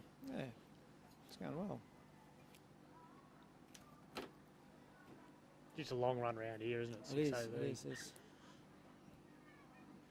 And that top rail is really sitting up in Yeah, the it's air a long there. way up. Always reckon those long runs, those tall verticals, you've got way too long to think about it. Yep. Way too long to change your mind.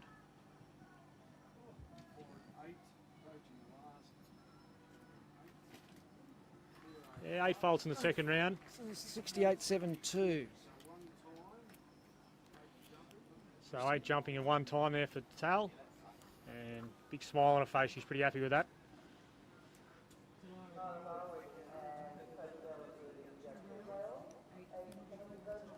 Right. So that gives her a total of 21 faults. And now we have Brookie Langbecker in the arena on Quintago 1. Also carrying 12 penalties from the first round.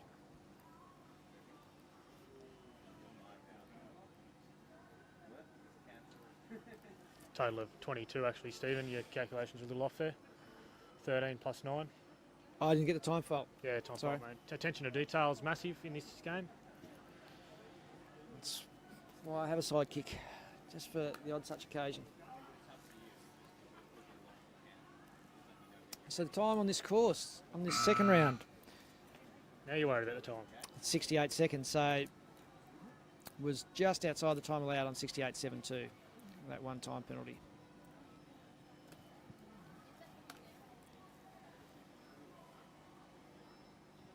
So Brooke Langbecker now, Quintago 1. Really good first round, 12 faults. And she'll be looking to jump a nice clean now. Just really cement herself in that top 10.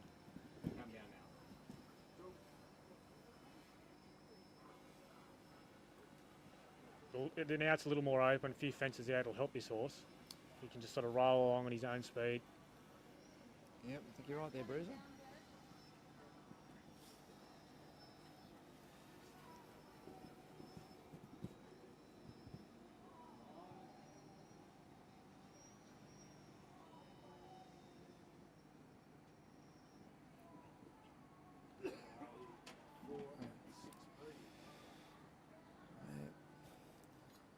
Combination still proving to be quite difficult so far in this second round. Yeah, I thought when they took those first two, the White Oxford down to the A, I thought when they took that out it'd be a bit easier, but it's still proving long enough in there. Yeah. decides to go round to number 8. Yeah. I actually think you probably struggle to find a more improved rider in the last 12 months than Brooke Langbecker. Oh, she's going really, really well. Yep, coming Yeah, ahead she'll be in happy leaps with and that. bounds. So she's right for time. And the 4 to add to her 12.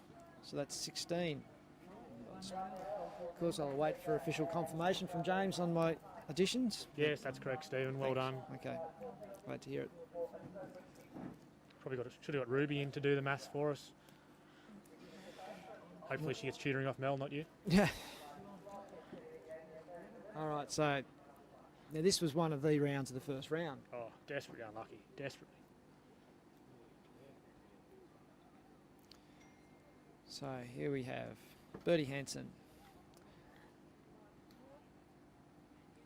So it was Tulum clean NZPH. other than in the last double. Jumped a clean round otherwise. Yep. Finished up with 11 penalties. But was so close to being clear. But that's the sport.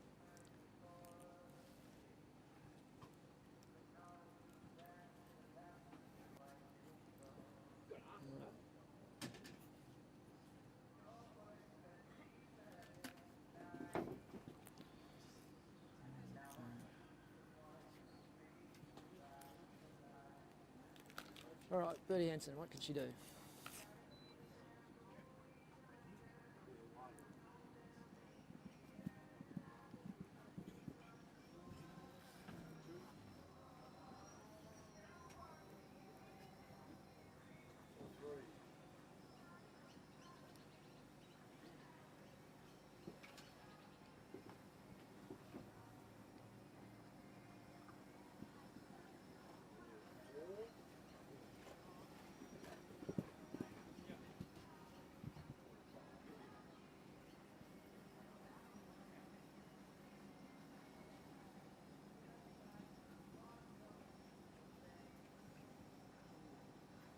Looking good so far, Stephen. Yeah. I'd like to see a horse bounce back after a bit of a mishap in the first round, but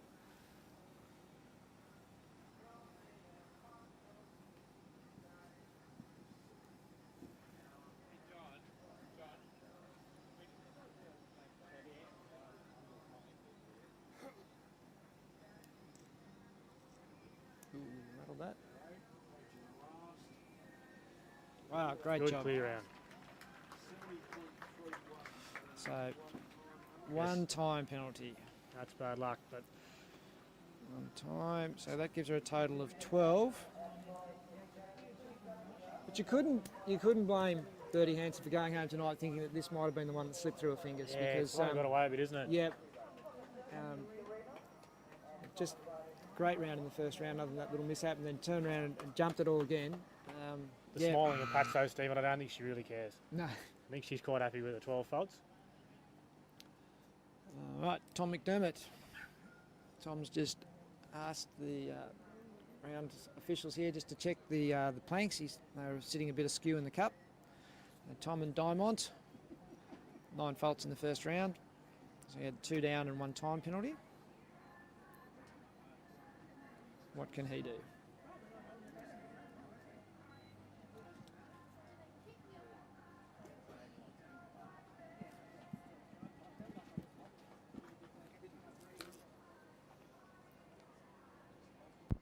The horse jumping on the big picture, not the little picture.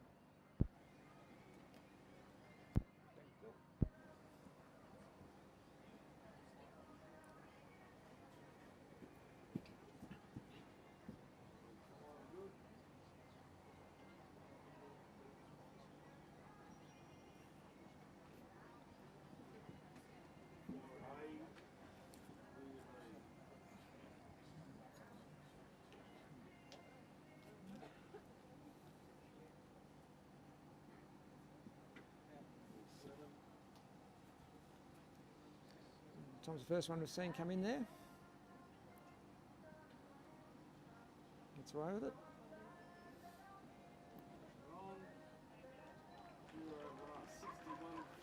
Just the 4 faults in the second round. So that gives him a total of 13. And but interestingly, that turn inside, 61.37 is where he stopped the clock. Yeah, so well he's- under, wasn't he? Yeah. He rode so- up tempo the first half. Yeah, but well, once he yeah. had one down, he sort of slowed up a bit, but that inside turn made sure he was under the time. So currently our leader at this stage is Bertie Hansen on Tulloon with 12 faults, but obviously still a long way to go. And we have Gabby Kuna and Sarah Casiago. She comes in on 8 faults.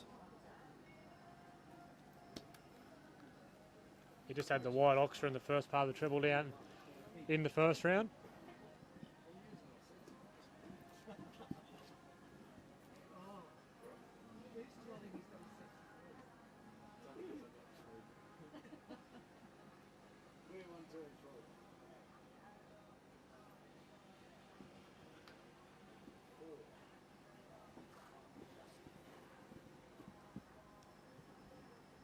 She's bowling around a good tempo too. Starting to move up a bit. It was quiet down the first line, but now she's started to move up a bit.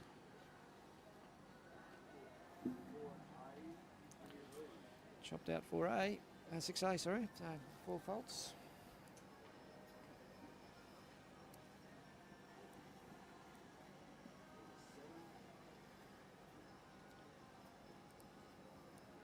Again inside, I think we'll see everyone in the second half of the draw turn inside to there. Jumped it beautifully too.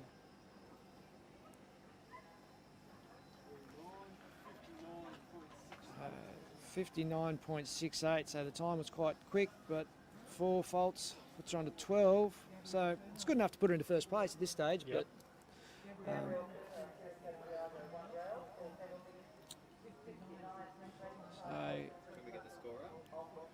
so Katie Laurie next in. So we look back at the scores there now, and Gabby Turner on those 12 faults goes into the lead from Tom McDermott on Diamond with 13 faults, Bridget Hanson on 13, Brooke Langbrecker on 16 and Talara Barwick on 22. But plenty more to come as we see Katie Laurie return on her second horse, Springfield. Yep. This horse was desperate after the first round, just had 2 pretty unlucky ones. Yeah, and she's the first out in the first round, so Probably didn't quite, that had the last part of the treble, and I suppose if you watched a few ago, in hindsight, she may have ridden it differently. Yep. But she's going to set a good time here. She's on 8 faults. She can really put the pressure on from here. Yeah, and that's what she's used to doing. She's very attacking rider, always competitive.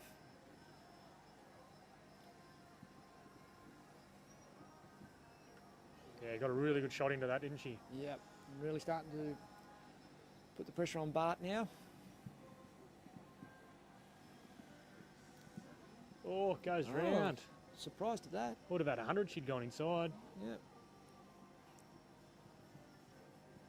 She's clean though. Yeah. And Yeah, clear great out. round, really good round. 58. 58.36 and So- clear. So still the fastest time of the day as well. So that leaves her on a total of 8, puts her into the lead, and puts the pressure on. But we've still got. Well, with only 2 on 4 and 2 clear, she's up there for a top 5 finish. Oh yeah. As James Arkins returns now on Waitangi Skynet. Another Really one. good 8-fault round in Yep. its second World Cup.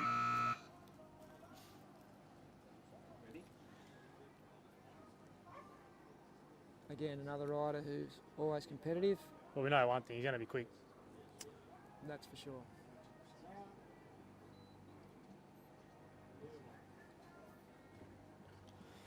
But certainly, given that she went round, that time of Katie's has got to be beatable. Oh, definitely, yep.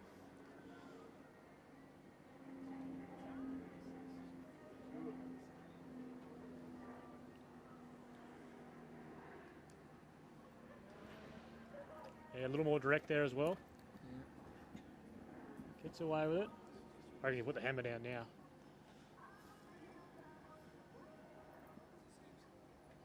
Oh, it's cost him. 6 A's.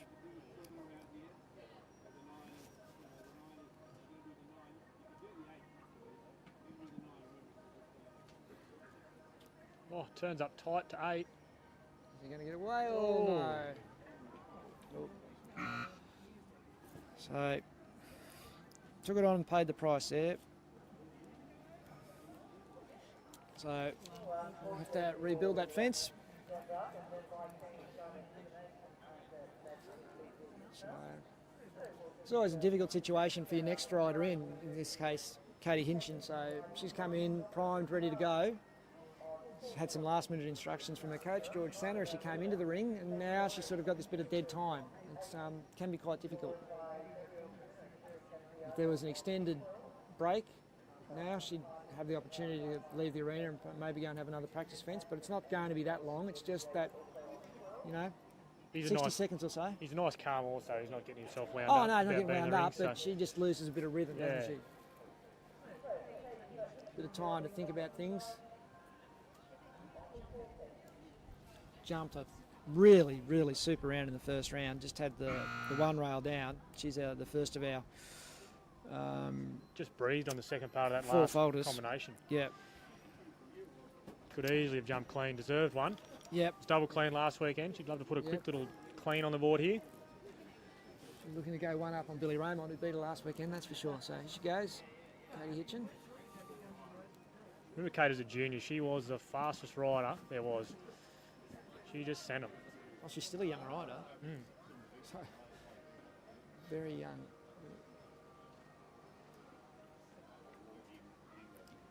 No doubt old man Barry's tuning into the live streaming.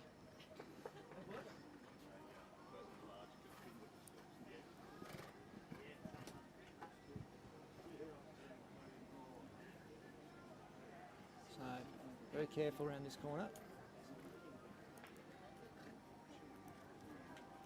Ooh. Oh. Jumped out. Looks like she's just taken the foot off, just wants to Yep. jump a clean round. Yep. Put the pressure on. Ah.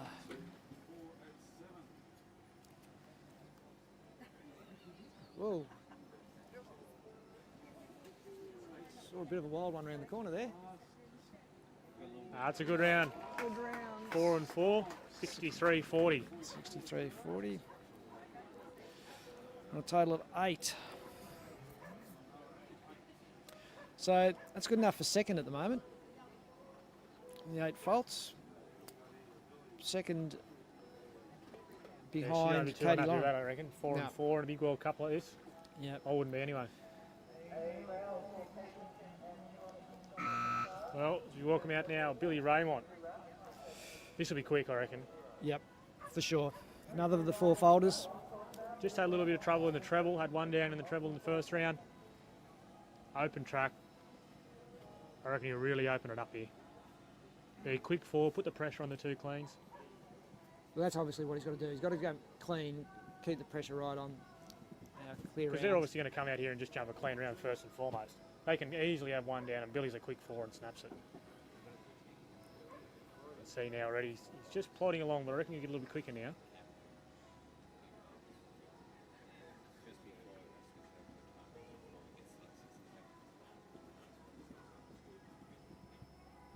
Put a real arc in that corner so he could get back quickly to the double. Yeah. Just travelling nice and smoothly.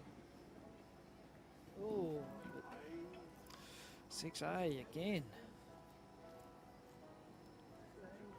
So now he's an 8 folder, same as Katie, or Katie and Katie. Kiwi Katie and Katie Hitchin. So time becomes very important now if he goes clear for the rest. And so he's finished on 8 faults, but a time of 60.03. So puts him into second, but not quick enough to catch up to Katie McVean. So at the moment, Katie Laurie on Springfield is still in the lead with 8 faults and 58.36. In second place is Billy on 8 faults on 60.03. And then in third place we have Katie Hitchin, 8 faults, 64.3. Are you sure about all that? You've got that pretty sorted. You've got a lot of lines and crosses going on there. I'm confident. Confident in your numbers? Okay. Confident in my numbers. I'd stand up. All right, so now here we go. We've got our clean rounds coming back. Jamie Kermond and Oaks, Yendu Oaks Constellation. Clear in the first. Now, he said before that he's going to just try and jump a good Whoa. clean round. Well, he's put the hammer down straight through the start. He just saw a long one. Yeah.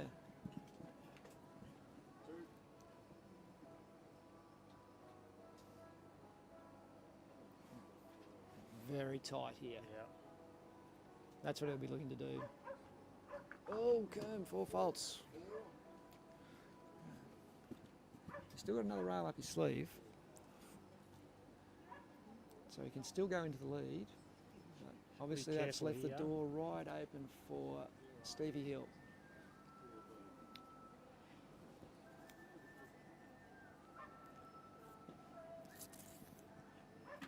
Ooh, lucky there. 2 to go. Comes inside to the big white oxer. Oh, he hit the turbo there. There we go. So he goes straight into the lead.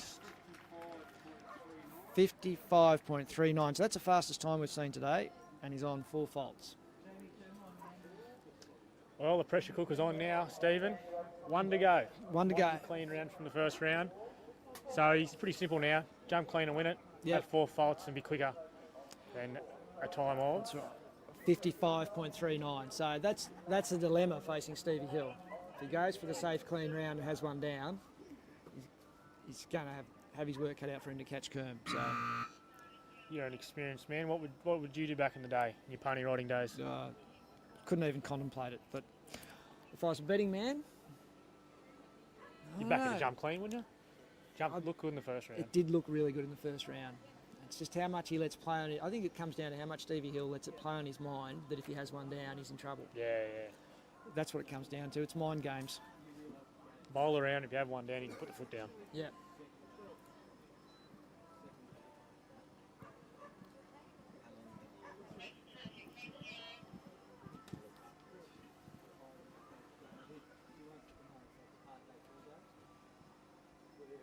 That's what he's doing. He's bowling around. Yep. Yep.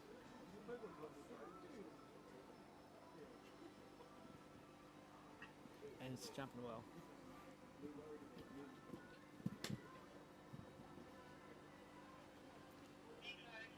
As long as he jumps clear, the time's irrelevant.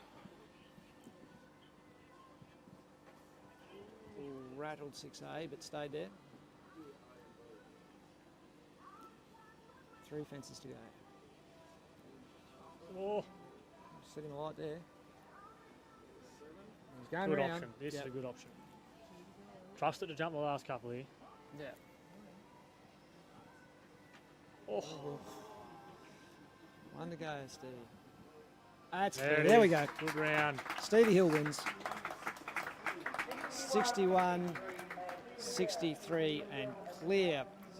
Stephen Hill and Yolambi's Bellini Star wins. Double clear round. Put Yeah, your well hands together. reserved. That was a good effort. Yep, very good win. Very good win.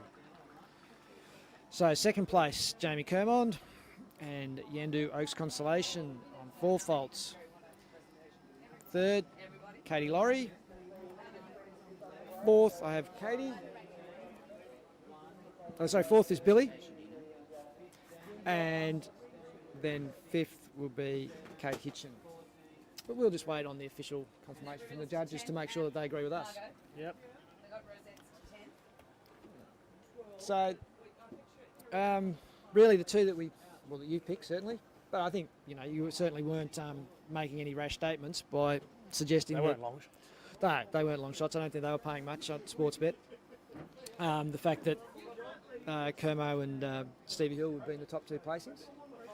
Yeah, it's good to see those clean rounds stay at the top too. I think you jump the clean round, you deserve to stay there.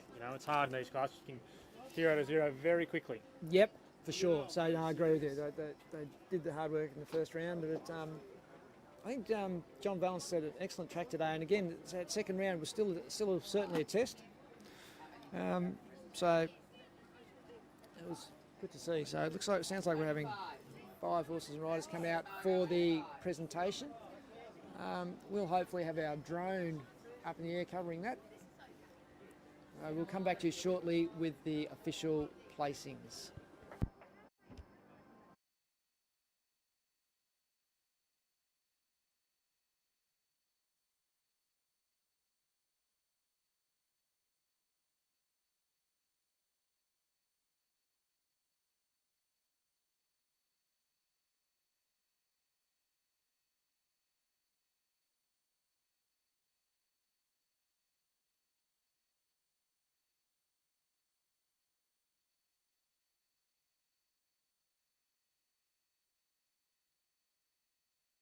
So there we have it, our official placings up on the big screen there. Yalambi's Bellini Star, Stevie Hill take the win from Jamie Kermond and Oaks Constellation on 4 penalties. Katie Laurie comes in third on Springfield with the 8 faults. Billy Raymond also on 8 faults, just a couple of seconds slower. In 5th place, Coronic Dominant Massage backs up that good second last weekend at Tamworth for Kate Hinchin. In 6th place, Sierra Casiago and Gabby Cooner on 12 in a time of 59.6. And in 7th place, Toulon NZPH Bridget Hanson, 12 faults in a time of 70.310. So it's a big win for Yalambi's Bellini Star and Stephen Hill. And second to Yandu Oaks Constellation and Jamie Kermond on the 4 penalties. They were definitely the big standouts of the class, and a great result all round. So what we might do, James, is take that mic out.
On you, mate.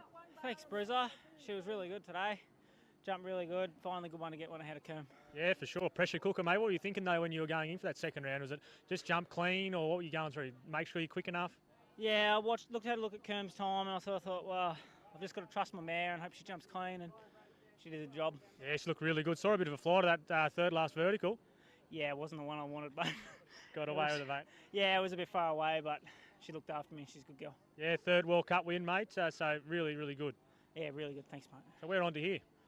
I'll go home and give her a couple of weeks off, and then go to Borneo, and then over to Adelaide. Very good, mate. Well, congratulations, and no doubt a few beers tonight. Will do. Thanks, mate.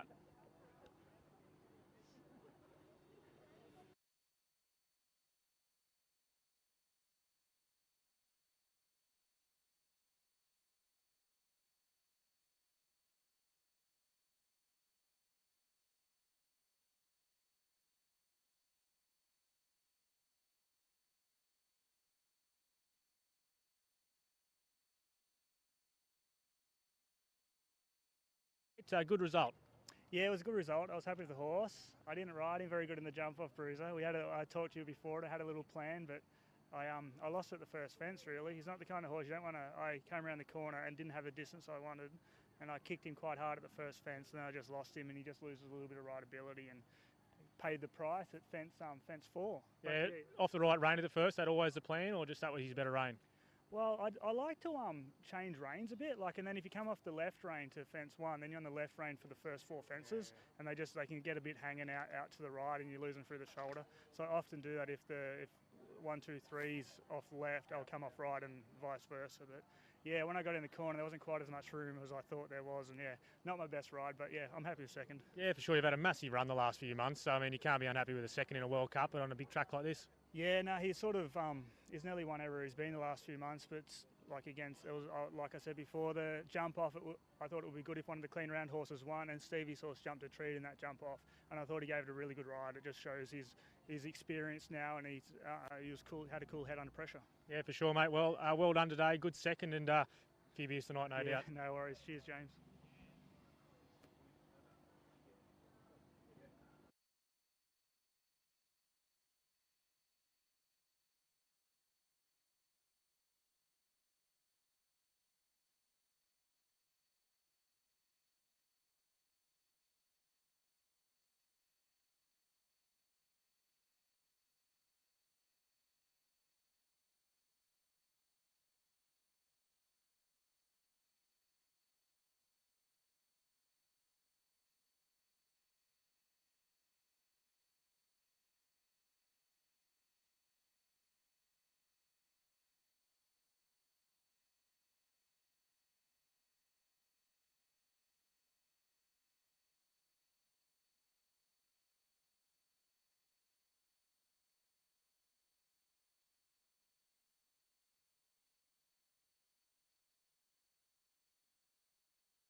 Okay, so we just grabbed George Tanner, who sat there and watched the class, and obviously is involved with several riders in that, namely Amber and Kate. What were your thoughts, George?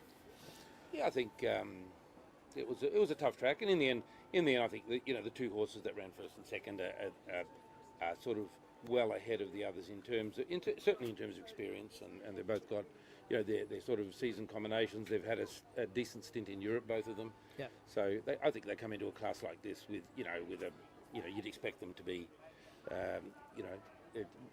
running first and second. To be quite honest. Sure. And then the others. I think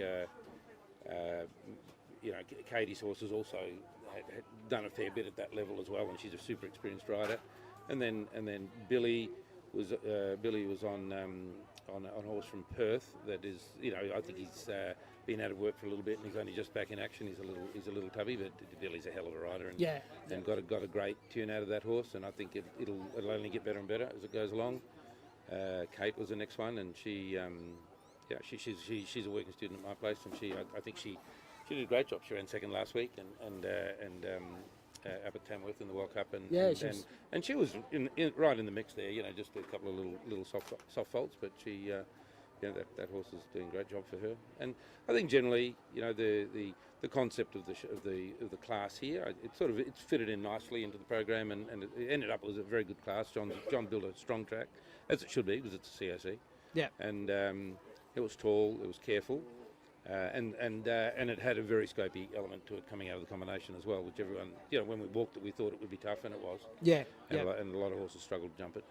So I think it was a great class, and there was a few horses. I think Birdie's horse did a very good job. Yeah. She sort of she'd be the first to admit it was her fault in the first round, and because it was going close to jumping a clear round at that point, she made a little error in that last double, and then came out and jumped a very good round in the second round. So she'd go away from this very we very made pleased that with comment herself, as the one that got away for her.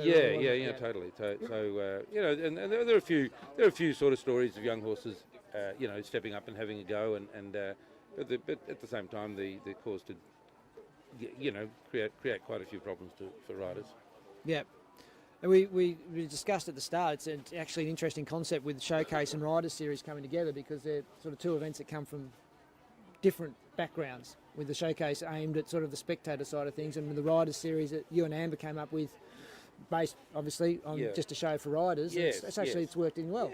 Yeah. Look, I think it's a nice little. Well, I think Kerry, because of the issues with the polo show, where it's normally run this year, they couldn't do it because of the World Championships, and they're looking for another venue. And SIAC is a great venue, and the ground is always reliable, and there was a show already on. It seemed like a nice fit, and for Riders Series, we've been running this show pretty much in the format that it's been at for a couple of years now, for a year, and it's sort of. The concept of that show is to sort of find gaps in the program and fill them with good quality jumping. Not necessarily a whole lot of prize money, but really good quality jumping on good ground. And I think it's really served Sydney very well. Yeah, it's been hugely successful, hasn't it? It's sort of a nice little fill up for the Rider Series to have a World Cup, as a credit, but. It was Kerry did a nice job. I mean, it's sort of it's a long way from the really star-studded VIP tent and that sort of stuff that drives her normal show. Yeah. But at the same time, I think it was just a really nice touch, and she did a great job, and it was an enjoyable class. Very much so. So with your team now, where to? I suppose a major focus now becomes SIAC, back here again. Yeah, we got the Classic. New South Wales titles down in Canberra next week, and so that'll be fun. Looks like the organisers have been putting in a lot of work there. Yeah, well, it's a very experienced group of people. Down in Canberra, they've run World Cups, and they've run the Australian titles, and they've run state titles there before. So I think they'll do an excellent job. There's a lot of experience in that organising committee. And it's a good venue, so I expect it to be a great class, and probably just for some of these horses that are stepping up, like the two in our camp that are just stepping up to these World Cups. And they did the Australian Championships, and Kate did Tamworth last week, and then three very big solid classes. So I think the New South Wales titles will probably be just a step below that. It'll be just an opportunity for those horses just to sort of take a breath and consolidate a little bit, and then back here in December for the one of the biggest shows in the country in mid-December for the Summer Classic. So and that's always a very strong track. So Yeah. All right. Well, thank you very much, George. We're hopefully not too far away from the official presentations here. yeah, we should be close.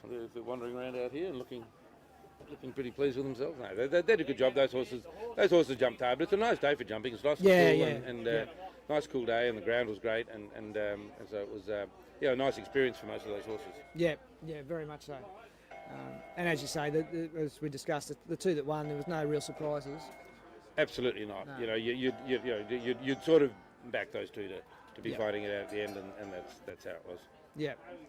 Kermo was very unlucky. He just touched the plank, and it might have made it a bit more of an interesting contest if he'd jumped clear and put a bit of pressure on Stevie. But in the end, it was always going to be between those two, I think. Yeah, I think he said to you, Bruce, didn't he, with that turning right onto the first. He just said it switched off a bit on him, in the first round, so he did it that way the second, and got flat to the triple bar, and that sort of got him flat for everything else. So he was quite hard on himself, Kermo. I don't think plenty of people would pick him apart for his ride because he's he's a hell of a rider. But I was a little surprised he came off that short right turn there, and the horse did sort of just snap on him a little bit.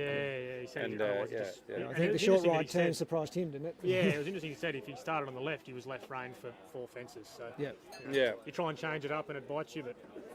Other times it wins. A plank like that on a flat carp, you can, even a careful horse can touch it. Yeah. If you touch it, it falls off. You know what I mean? It's pretty unforgiving. So it was not the one to touch. Yeah.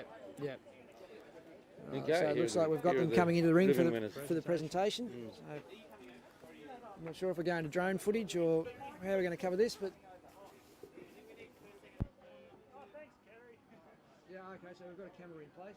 Well, we've got a camera in place for this presentation. So, thanks, George. No audio. Okay. You're the audio. I'm the audio, okay. So we're just doing these final placings, so. Okay, I think the riders just need to head over towards the presentation area.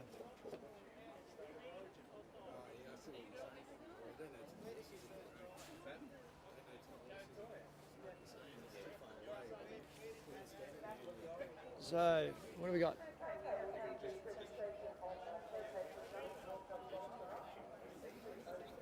So, as is part of tradition for a showcase event, we've got the Showcase of Show Jumping presentation trailer in position on the arena. There we go. And Something funny happened. Have you checked your Snapchat? no.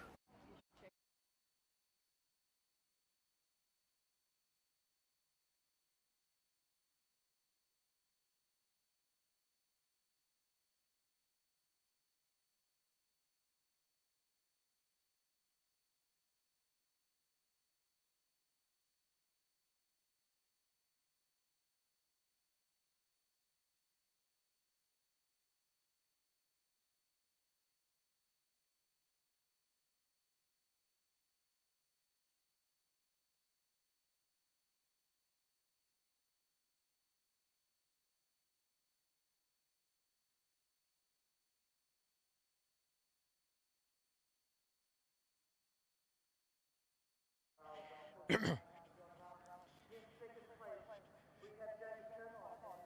you hearing me all right? Yeah. 5, 2, 3, 4.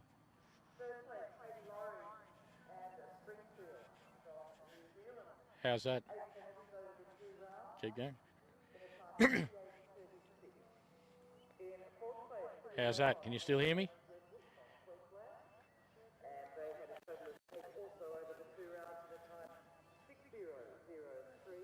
How's that? Can you hear me?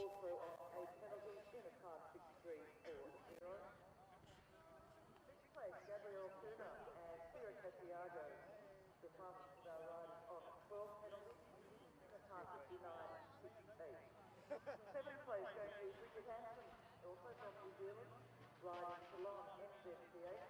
Again, 12 penalties in a time 7:0:31. 8, Tom McDermott and Zion, total 13 over the 2 rounds. 9th place, Nico Langbecker and Chicago 1 on 16 penalties. In 10th place, Lara Barwick and Cobabella Herdy, total of 22 over the 2 rounds. In equal 11th, the 2 of our riders that were eliminated in the second round of competition, James Arkins, Waikani Steinitz, and Katie Laurie on the E.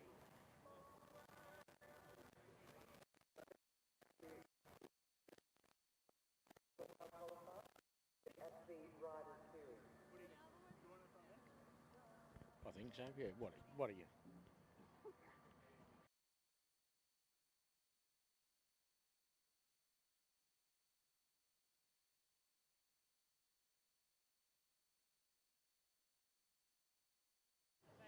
So we're just over here at the presentation area, and as I said, as is tradition at a showcase show, the riders go on to the presentation dais. So we have the winner, Stevie Hill, on Yolambi's Bellini Star, Jamie Kermond on Oaks Yandu Constellation, and in third place, Katie Laurie. So, wave to all the people at home. All right, so that's just about all from us here at the Riders Series, Showcase the Showjumping World Cup Qualifier. And we'll just have a final word with some of these riders when they're finished. And we'll just grab John Valence while we're here to get a word from John. Right. So John, you happy with how that class finished up? Yeah, it was always going to be tough, and you know, I suppose the cream rose to the top. You know, Steve rode a great round. His mare jumped a super round. Kerms was a little unlucky at the planks, but you know, you had to jump it.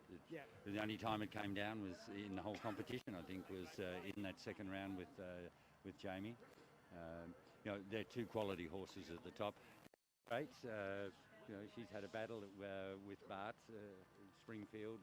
Sometimes he won't jump combinations, but you know, she rode a great second round. You know, and the second round counted. That's is always important to me, that it's not just a procession. You know, so we didn't have you know, many clean rounds in the second round as well. But no, good class. It's a fine line though, isn't it, between making the second round count and then rewarding those that jump clear in the first round? Yeah, it is. But you know, it must count. Otherwise, what's the point of having it? If we just make a procession of it, and you know, the speed comes into it, and you know, we had you know, big fences all the way through, and you know, I'm pleased, and I'm optimistic about the horses in Australia for WEG. You know, those first and second were great, and there's some young horses. You know, give them another 2 years to Tokyo. They'll certainly be in consideration. The riders, if they get more of these big courses, they'll get experience at it. Their horses will get experience at it, like young Kate Hinchin, there, Amber Fuller's horse, Aretino. They're just stepping up into that level. You know, they had a bit of a tough day today, but you know, the horses will bounce back for that. Yeah, no, I agree, and it's as you say, with the Australian horses, but one of the issues is going into a WEG is, as we've discussed, we sort of come to Sydney show and then Elysian, and then there's just nothing on for that period, so they're always going to end up overseas at this stage prior to a major championships. Yes, it's you know, it's a tyranny of distance and the vagaries of our calendar that really, you know, I think World Cup Committee and the Jumping Committee need to look at you know, structuring a calendar around that. This time of the year, it's very demanding on the horses. They're big shows, and then whoa, nothing. Yeah. And that's that's not good for our development. For sure, they need a rest now for a little while. They'll get a little bit of a break, but we give them too big of a break at times. Yeah, then we have the other problem of, sometimes there's a small break in the calendar and someone seizes that opportunity to run show. So it takes a lot of coordination to get it right. Yeah, and it's something I know John McMillan, who's chair of the World Cup Committee, and me as chair of the Jumping Committee, and my committee have discussed it, and we'll sort of certainly work with each other to sort of perhaps restructure some of the program and see if we can encourage some of our great show organisers to look at working with us to have different parts of the calendar. Yeah, it's tricky, isn't it? Because there's a lot of tradition and history, and when you're working with volunteer committees a lot of the time, and shows are run at certain parts of the country at certain times of the year, sometimes because of, it relies on what's happening with the harvest or whatever, that for to get their volunteer workers or to have their grounds available. It's not just as simple as moving the pieces of paper around on the table, is it? No, it's not. But we have to do something. We can't, just because that's the history of it. That is it best for the sport? And with someone like Kerry with Showcase, she's a little more flexible. She doesn't have to worry about whether the hay's got to be baled and put away, or that the agricultural show is using her ground. The polo fields are using her ground, and that's it's something we'll look at, and we'll try and suggest changes in the best interests of the long-term future of the sport. Right. Thank you very much. Okay. Right. Thanks, John.